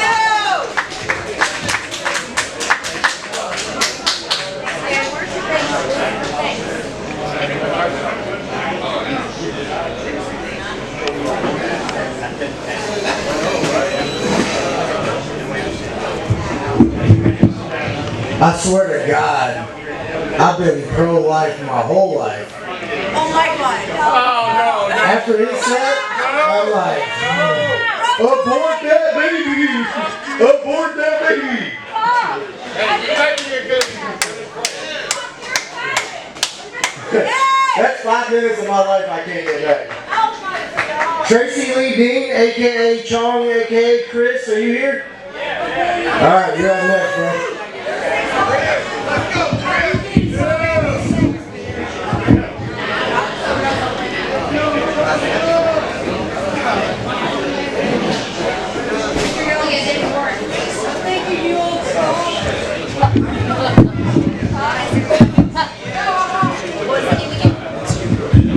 There he is. Hey everybody. So, whenever I was younger, I used to go to my grandma's house. And, we played board games and, just shoot the shit. And I asked my grandma, what am I? She goes, well, you're Heinz 57. I said, okay, well, hell, damn. I started thinking, do I got ketchup in me? God damn. Then I met my dad, and I was like, well, I asked him the same damn question. And he said, well, you're a little Russian. You have Dutch in you. And I said, hold up. So that means I'm a little sexy, and I'm a little fucking crazy, but a whole lot of goddamn dumb. Speaking of dumb and fucking crazy, first time I fucking came up here, Broken Barrel, came in, it was about 4:30, came up, got me a drink, said, hey, where's all the pussy in here? There ain't nobody in this motherfucker. She goes, well, you see, there's a barrel over in this corner. It used to be right over here. She goes, it feels just like it. I said, what? She goes, yeah, it feels just like it. I thought about it. Had a couple more shots, went home. I was still fucking thinking about this goddamn fucking barrel. Came back next Friday, and this time I stayed till about 3. Nobody really knew. I went over that barrel. I'm like, She's like, God damn, boy. I was like, yeah, it feels just like it. I was like, when can I do this? You can see it right here. They had to cut it in half because of me. But anyways, I said, when can I do this? And she said, well, you can do it Monday, Tuesday, Wednesday, Thursday. You can't do it Friday, Saturday, and Sunday. I said, why can't I do it Friday? She goes, well, it's your turn in the barrel. I've been up here ever since. Thank you. That's all I got.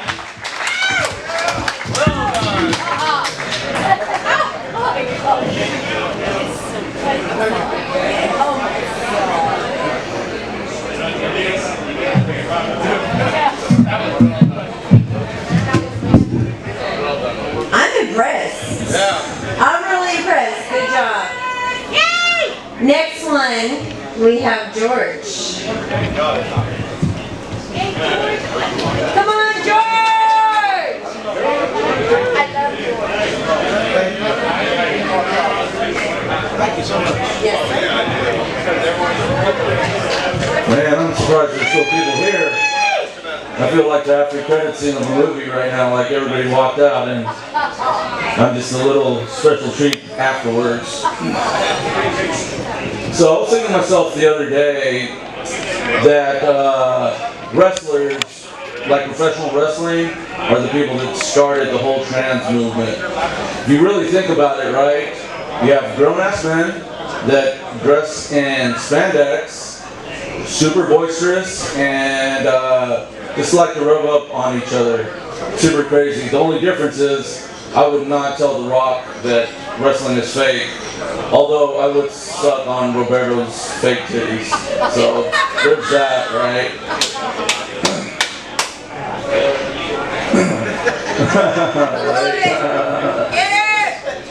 Now, funny thing about that, right, is that a lot of people don't know. Sometimes I like to throw like a little bit of sexual humor in my comedy, but I used to be a really bad, psychotic masturbator. It was crazy. It was such a horrible habit that I used to have. When they say that you have a problem is when it affects the people around you and affects your life. Well, I know that I hit rock bottom when I was under a bridge and I was doing it, and this homeless guy woke up screaming, looking at me, saying, "Oh my God, what are you doing? Let go of my dick." And I was like, "I'm sorry, man. This is what I do."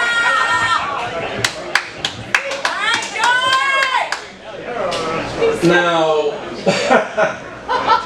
the thing about that is that I joke around a little bit, but it's been pretty rough for me. I've been a divorced gen for like the past 3 years, so I haven't been with anybody since my divorce 3 years ago, which is okay because I think that might have brought up my value up just a tiny bit as opposed to going around and hooking up with everybody. Back in the day when I played football in high school, I was part of the state championship football team, and I remember a certain event where we had a float for homecoming parade for our football team. Now, what was really crazy is back then I never really considered myself to be attractive or anything like that. But when we were on the float, there was this girl that the entire football team saw us sitting, like cheering us on. And as the float was driving away, the girl got up and started chasing the float. And all the guys, they started like screaming and like betting with each other to see who the first one would be to take the girl out. But who do you think ended up taking that girl out? That's right, this guy right here. I mean, you should have seen the look on the girl's face, like when I threw that bale of hay and I took her out, she was so freaking shocked, man. She was so wiped out, but... Now, based on that last one, I try hard to work on my looks. I haven't always been this thin, which I really don't consider myself thin right now, but I used to be really overweight. It took a lot of shakes for me to get to this size. But the thing is, that's what they tell you, right? Is that when you get off of cocaine, that you're gonna have like a lot of shakes, and you know that's actually what helped me lose the weight. My ex-wife, she also had a lot of shakes that helped her lose the weight. It wasn't in the same way. It was more like me grabbing her by the shoulders, like lose fucking weight. God damn it! So that was her shakes, for the situation. I'd also, wanted to keep my segment, short and sweet, especially being the end credits of the comedy section. So thank you guys very much for giving me a little bit of your time today, and I hope everybody, continues to have fun today.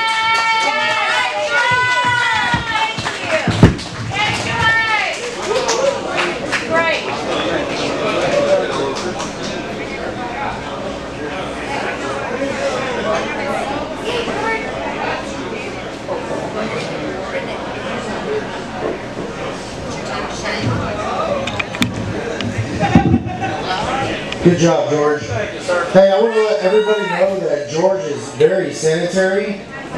I was in the bathroom at the same time with him. We didn't do any gay shit, but he did wash his hand. I seen him wash his hand. His hand, yes. I don't know if y'all can see George. I see George every time he comes in here.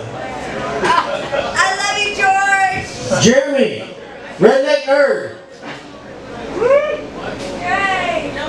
There he comes. I guarantee you, he didn't wash his hands, but here he comes. You're up, motherfucker.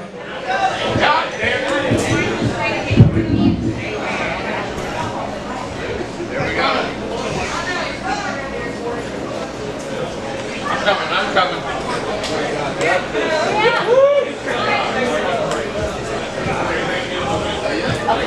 So, the first question I have is birthdays. I know we have one here and one there. Who else? No one? Alright, so how old are you? 30. 30? No. 22? Yes. Alright, well,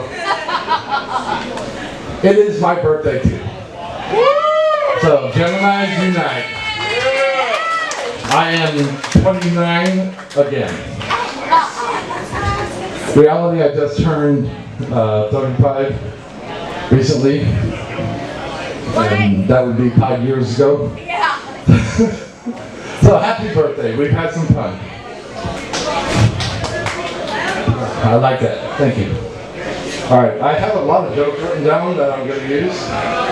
I scratched off a whole page from people that were telling jokes earlier. My first thought is, why are you telling my jokes? Because they are funnier than me, that's why. I heard a lot of racial jokes tonight. And I have this question, it's an old joke. If you don't mess me up. How do all racial jokes start? Like this. You gotta look around, make sure it's loud. Oh my God. Hey, if I got some joke, just remember, one thing I love to say when I tell a bad joke is 3 elephants fall off a cliff. 2 hit the ground, 1 hits the water. That's it. Boom, boom. I know these are stupid dad jokes, but I love them. No, I love that joke. You're in a safe space, man. No, it's not a safe space, I know. Talking about this man over here was talking about the Spanish. I forgot your name, man. Trey. He was talking about the Spanish. I grew up outside of El Paso. When I was a kid, I heard this joke and I did not get it when I was 11 years old. This Mexican told the joke that there was this guy in a rowboat coming as he was stroking, not stroking it, alright, sorry, I realized that was wrong. While he was counting 1, 2, 3, 4 in the rowboat. And God looked down and said, I'm going to take out the left side of his brain and start him over. 1, 3, 5. Alright, that's interesting. Put that back, pull out the other side. 2, 4, 6, pull out the whole ring. 1, 2, 3, 4. Yeah, that's a groaner. I heard the groan. I know. Hey, I'm working a job right now as a security guard. And they have deliveries happening on the weekends, which we cannot take deliveries. And these Hispanics come up doing the deliveries. Don't speak English. I can understand Spanish, but I can't speak it. So I had a coworker. I called him up and said, "Hey man, you gotta translate." I said, "Dude, I'm brown." "Yeah." "Look, I'm not that brown." So I'm racist now. I don't get it. Alright, that wasn't a good one. Move on.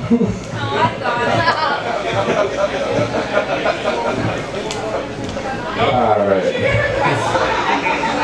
Let's see. Oh, someone told a joke about Bruce Jenner. I don't remember who it was. I remember years ago when Bruce Jenner became Caitlyn, and there was a guy who got in an accident, got his throat cut off. Someone donated a penis for him. Got it transplanted. When he finally got it there, the blood flow was going, started to feel something, he got his first boner. There was a tattoo that said, "If found, return to Bruce Jenner." I know, these are all bad. I try to be funny, I'm not that good. Alright, someone else was talking about being German. I think he's over here, right? I'm actually half French, half German. That means I can start a pipe and then run from it. So I'm not going to do any fighting tonight. Alright, that's all I have tonight. You all have a good night. Thank you so much.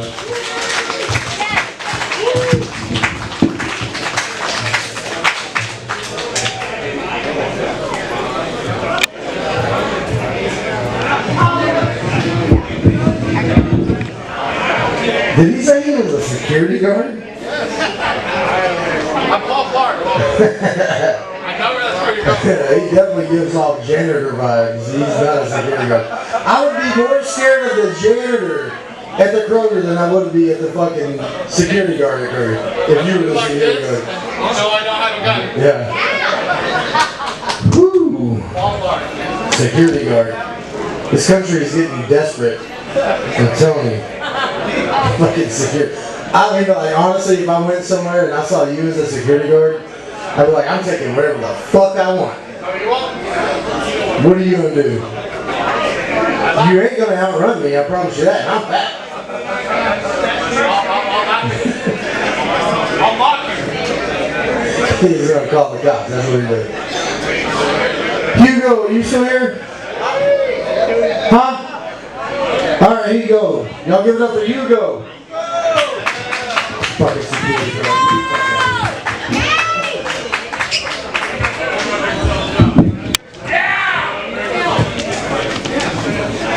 Sweet Caroline.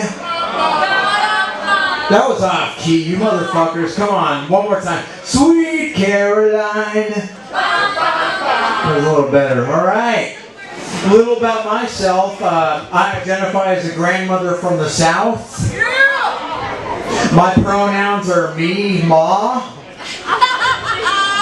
A little bit more about me. I come from a pretty big family. I have 2 sisters and 17 Eskimo brothers. She got it.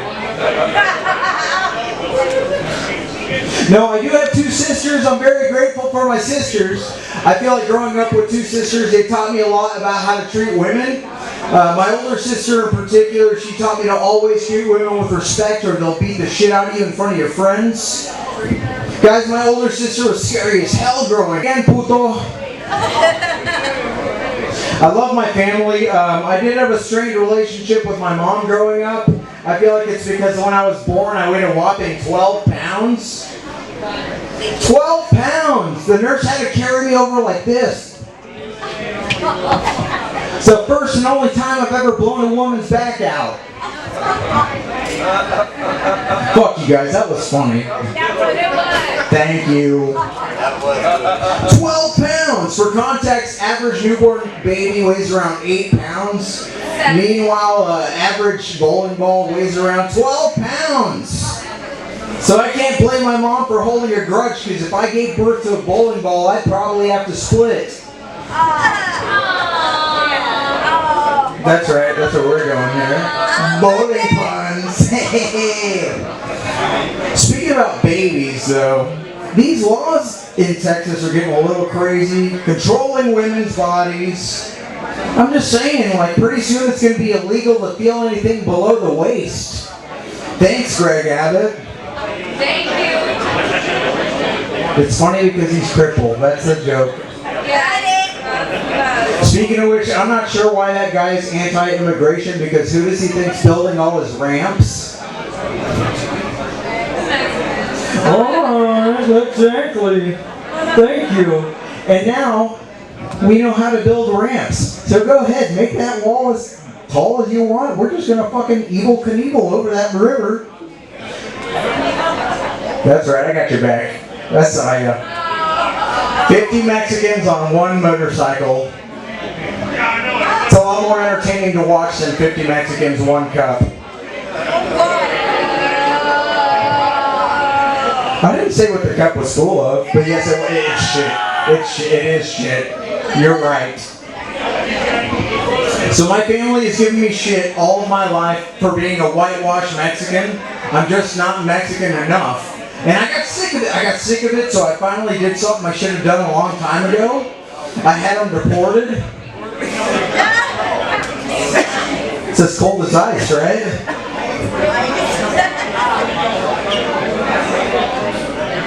The other day, somebody called me a self-hating Mexican, and I resent that because I love myself. It's other Mexicans I hate. I can tell that joke. I'm stuck over in a shithole of an apartment. Can't get out of it. I got homeless people running in my trash. That was bad enough. Had a neighbor moved in a few months ago. Tina came in. Miss Pat downstairs. Miss Pat said, all that noise, what's happening? I said, Miss Pat, we got a neighbor moving in. She said, oh yeah, what's she look like? I said, well, I can't see her much. It's a black chick though. Y'all are descriptive. Miss Pat is a white woman, okay? Miss Pat also going blind. I said, Miss Pat, yeah, she moving in here. She said, Larry, what is that? I said, Miss Pat, this woman got roaches running every goddamn way. Now this is real shit. This shit, we already got roach problems here. I'm trying to kill mine, trying to kill a few rats. East Fort Worth is good. I like it better than the west side. You keep it over here. Yeah. The worst weather. I live up here off of Las Vegas Trail. I made it back over that way alive. My God, everybody, y'all been on Las Vegas Trail? Yeah, might not make it back. Okay, back to me and Miss Pat. Look, I said, Miss Pat, I'm gonna I got some spray for her. I just met Tina. I said, here, take this. So I gave her the spray. She started spraying the damn roaches and shit. Roaches running in. It was hot. That's why the roaches running. It's in Texas. Look how the motherfucker, so she got these speakers out of the car. Roaches is running every goddamn where. Now, this woman gonna try to take that motherfucker in her apartment. Piss me off. I'm next door. No, hold up. Put that down over there. Now this is bad enough. I go through this with Tina way back then, months ago. I go through this with Tina. I forgive the woman. I forgive her. I go on about 9. Look here, y'all. One Monday, shit, about 2-3 weeks ago, I wake up 8 in the morning. 8 the fuck in the morning. Man is on my fucking landing. I live upstairs. That's your front porch. The fucking landing. I said, man, you're gonna have to move on. He said, I ain't going no goddamn where. I said, what the hell you mean you ain't going no damn where? He said, that's my sister, that Tina. Tina don't live right here, goddamn it. You got to get your smelly ass up and move. He said, smell it. Smell it. Who you calling smelly? I said, goddamn, man, you're laying on the ground. How the fuck you figure you ain't slip? I hear you, bro. How you figure you ain't? This is exciting hell out of him, didn't it? Anyway, how the fuck you figure you're not smelly? I call it law. The motherfucker said you wasn't going nowhere and did not go any goddamn where. I call it law. Law showed up. I said, say, I found this man at 8 in the morning. He sleep on my landing. You need to tell me to go on. The man also had a bag or whatever, I don't know. I said, hey, that man get that bag and shit to get up out of here. The law tells me, says, I don't like your attitude. Man, like my attitude, I call you to get this man off of my landing. Now you don't like my attitude. Take the man on. You know that motherfucker left that man there. He left that motherfucker there. I get back, come from back out of the house, on the way out, I got this motherfucker behind me now. I'm on the fucking stair, and I got this homeless motherfucker behind. Motherfucker push me. The law. No, okay, yeah. Let me go back to that. What pissed the law off? That motherfucker asked me, well, do you know him? I said, if I was white, would you ask me if I knew this motherfucker? I done told you some bitch, oh my goddamn, me front landing here, and you asked me if I know him. No, I don't know the motherfucker. If I did, I would call you to come get it. Anyway. So that's why the man mad at me, fuck him. Now you can't tell the law, fuck you. I would've got back in my apartment, I said, fuck you, but I felt like saying, fuck you. Anyway. We get back to this guy. This guy told me he wasn't going no goddamn where. That's what he told me. I finally get another law to come out. I sit in my car for probably about, shit, I don't know, 35, 40 minutes. The law finally came up. Okay? After the motherfucker left. Before then, the motherfucker told me, he said, look here, don't you bring your ass back here. I'm having this, I'm having that, I'm having all of this. This motherfucker is in his goddamn mind, found this and where to live. So y'all better listen to me. This shit is rough. Does it sound rough to you? Now, watch your back. Live in that live. I am Larry Joe Cross, Funky Town, Fort Worth. Watch your back. All right, y'all. Thank you. Good job. Man, I almost didn't even see you come up here.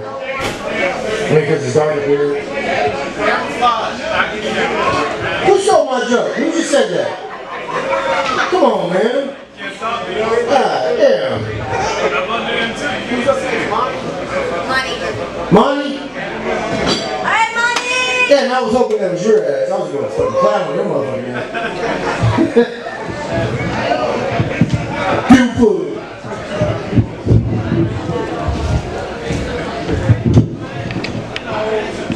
I said for Mario. Who's the show? Give it for Mario. Give it for him and Sandy running the show. Yes.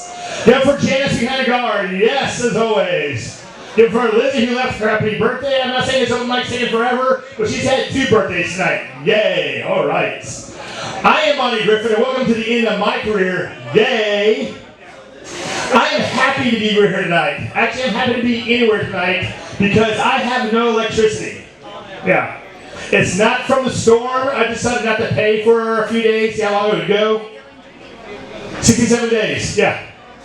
You're welcome. Cool. Got this going. All right. If I wasn't here doing over mic, I'd be at home Facebook stalking all my ex-girlfriends. Yay. And then texting them. Hey, what's up? Block, block, block. Or I'd be combing my hair 500 times. Because you know what they say? With great hair comes great responsibility. I'm not saying there's bad people out there, I just think there's people with bad haircuts. Hey! There's one right there. I am a survivor from the war on drugs in the 80s. Yes, give it up for me. Yay! We survived the war on drugs. It was horrible. Like, we lost drug dealers. It wasn't like they were arrested or anything. We just smoked the paper we wrote their numbers on. We lost a lot of weed. It wasn't that it was taken or stolen, we just forgot where we put it. Also, they say there's no winners in the war on drugs. No winners in the war on drugs. Am I really? Because last I checked, I was a few ounces up. The worst thing ever is when we lost a bong. We lost a bong. It was horrible that day. We lost it. So I thought, if I was a bong, where would I be? I was under the sink, man. All right. I'm having a bad week. My philosophy stripper girlfriend broke up with me. Yeah, awesome. Apparently I wasn't deep enough. Apparently my head wasn't in it. Oh well. I'm having also a bad week. I got banned from the AMC Theater. I got banned from AMC. Can you believe that? Yeah. Apparently that melted butter. Just for your popcorn. Who knew? I hate the fact you can't smoke in Dallas Fort Worth bars anymore because I like to hit on girls who smoke. Because the girl's willing to get cancer. She's definitely willing to get an STD. That's fucking horrible. I saw a college poll the other day. College poll, 75% of all college seniors are having sex. Yeah, do it for them. But only 25% of all college freshmen are having sex. So the lesson is always, stay in school. I am not cool anymore. Kind of sucks. Back in high school, I used to carry condoms in my wallet. Now, I carry lens wipes. And like the condoms, I actually use these every day. I'm not allowed to hit on 25-year-old girls anymore like I used to because when I get too close to them, they don't like to smell a bit gay.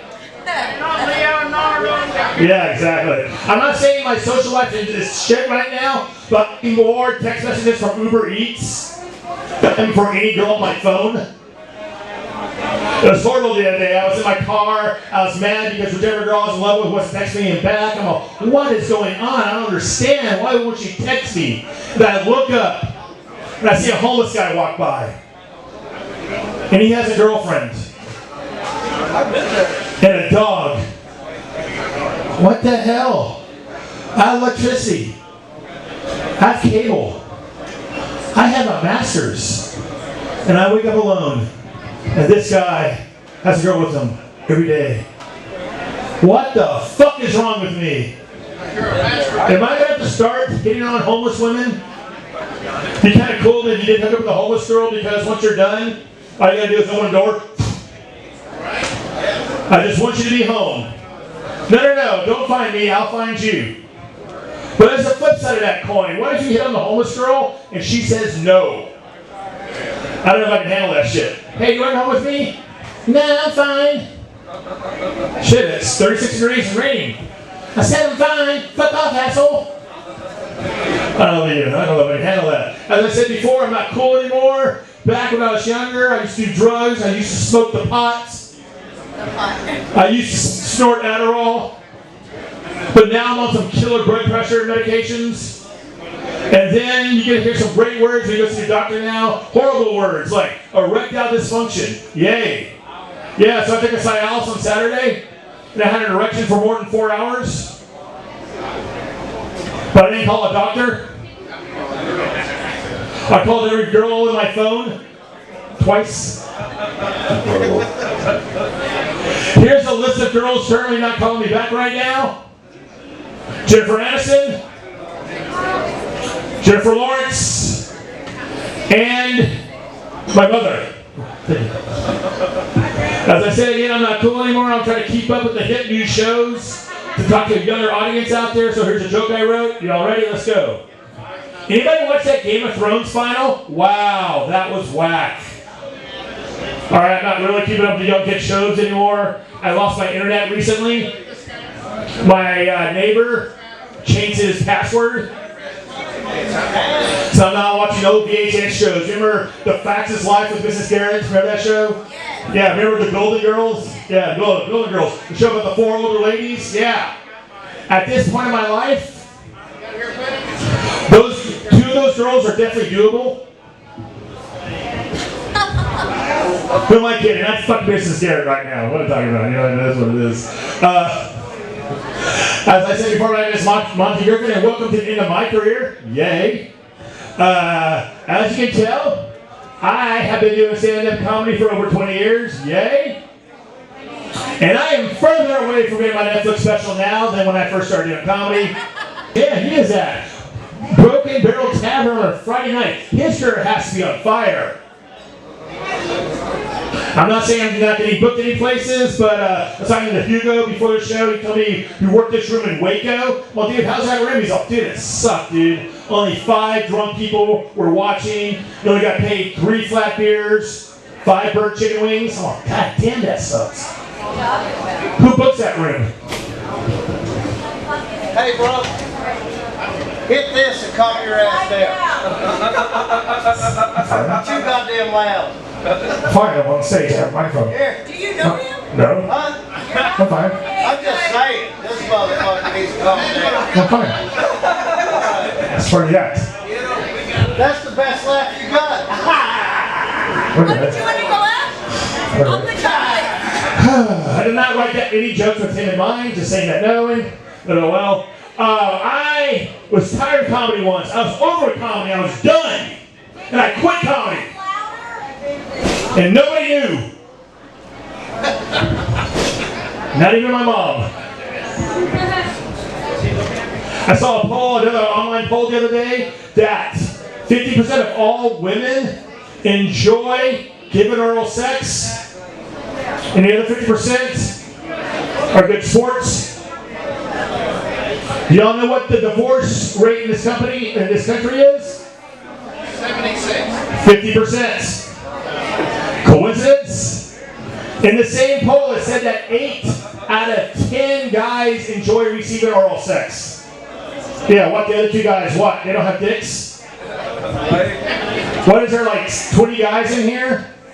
4 of you don't want blowjobs? Can I have your blowjobs? Last year, before me and my ex-girlfriend broke up, we moved in together. Guys, I don't know if you know this. Mario, do you know this? When your girlfriend moves in with you, everything you did before she moved in was wrong. Yeah, who knew? Like, before she moved in, I only had 1 pillow. Oh, how do you only have 1 pillow? Now I have 27 pillows.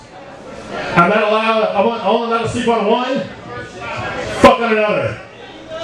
And then, when she moved in, I had a bathroom towel. I had a kitchen towel in the bathroom. Oh. That was a 25-minute conversation. You would have thought I left the toilet seat up. Now, guys, we have bathroom towels. Mario, are we allowed to use the bathroom towels? No! If she didn't want me to touch them, she should put them in her purse. And then, I know you guys know this, girls have underwear for every situation. They have their lace going out panties. They have their cotton workout panties. And most importantly, guys, they have their period panties. Have y'all seen those period panties? Those things are fucking huge. I come on the stage right now, we all be staring at the Japanese flag. I am Monty Griffin. Thank you.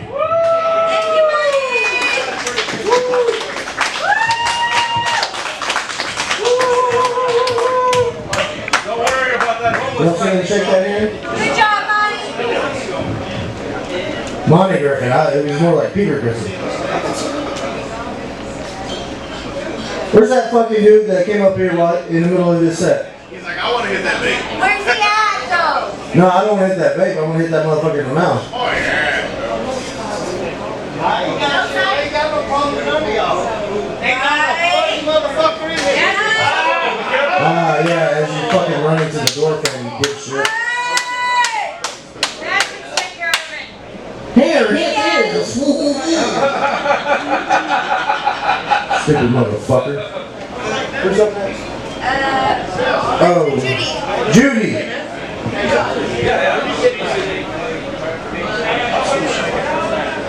I'm only gonna call it one more time.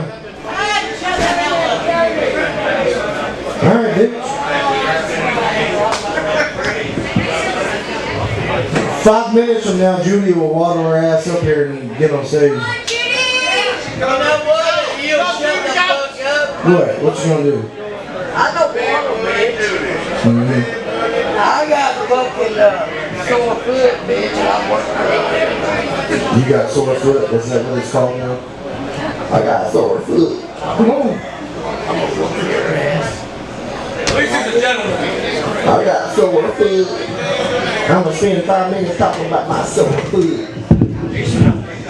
I ain't talking about my damn foot, but I'm gonna talk about your stupid ass show you got going. Thanks for being a part of it, Judy. Alright, here I go, and I got a little buzz. That's the only reason I'm here. I was born a poor white child. And Mario said I couldn't say that. Okay, y'all ready?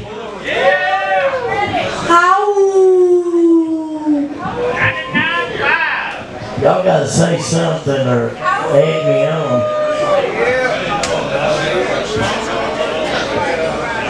Alright, here we go. Well, I was born in South Kakalaki, South Carolina in 1964. I'll be 60 in December, and I'm stressing the hell out. I still drink Budweiser, I smoke a Marlboro, and I indulge in the left-handed cigarette. Don't make me a bad person. Oh shit, I'm nervous now. Can I turn around? Shut up, Mario. You the one that got that. You know what Mario told me when he was gonna start this shit? You're gonna say what I write.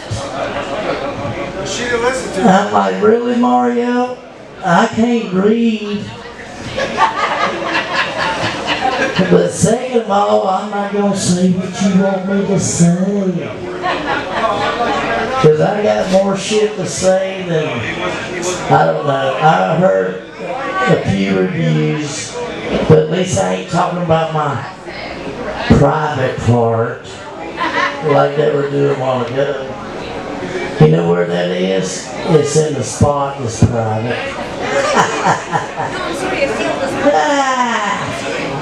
But anyway, I've been here since 1982.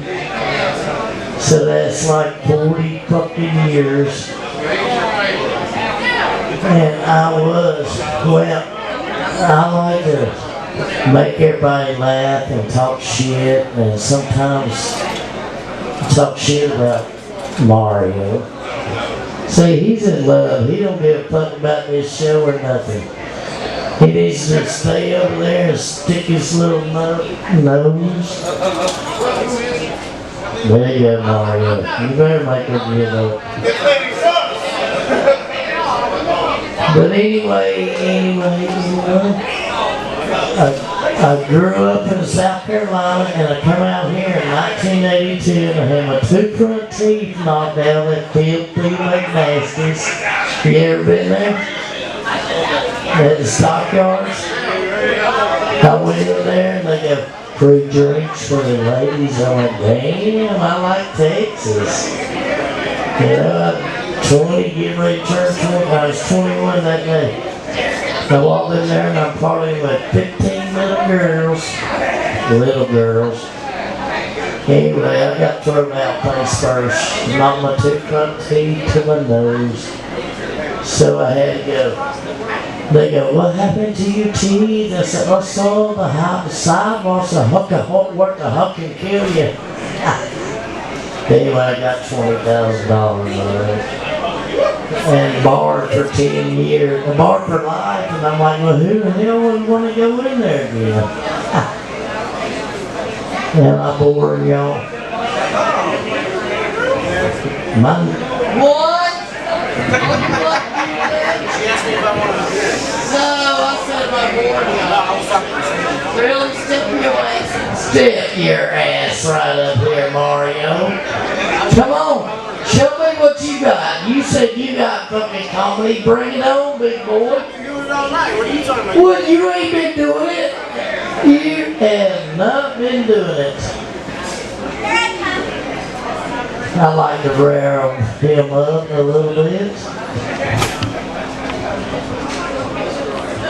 Is my bell going off? No. They made it go off early because they want me to shut the fuck up and get down. Thank you, Judy.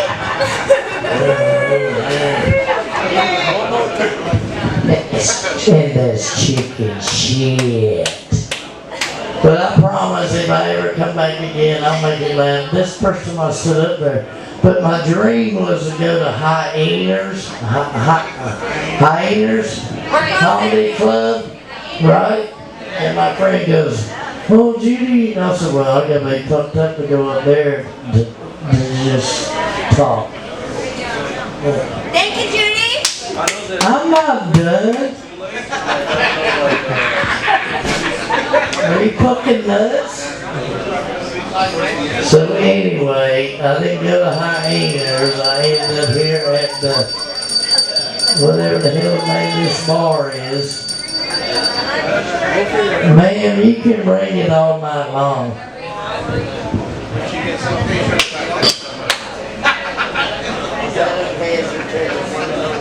It don't matter. No, I ain't gonna answer that. Girl, get off the stage. We got one more comment. Look, you can't be rude to people like that. We ain't. You can't be rude to people like that. You gotta be fucked like Chuck. This ain't no Hollywood fucking Y'all give it up for Judy. Yeah.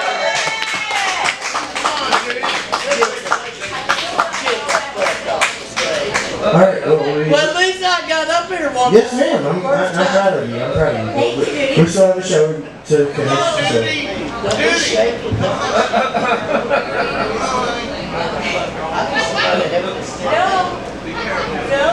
Gravity will help you sit down. Oh, no, I see that. Never a dull moment on the west side of Fort Worth, I'll tell you that.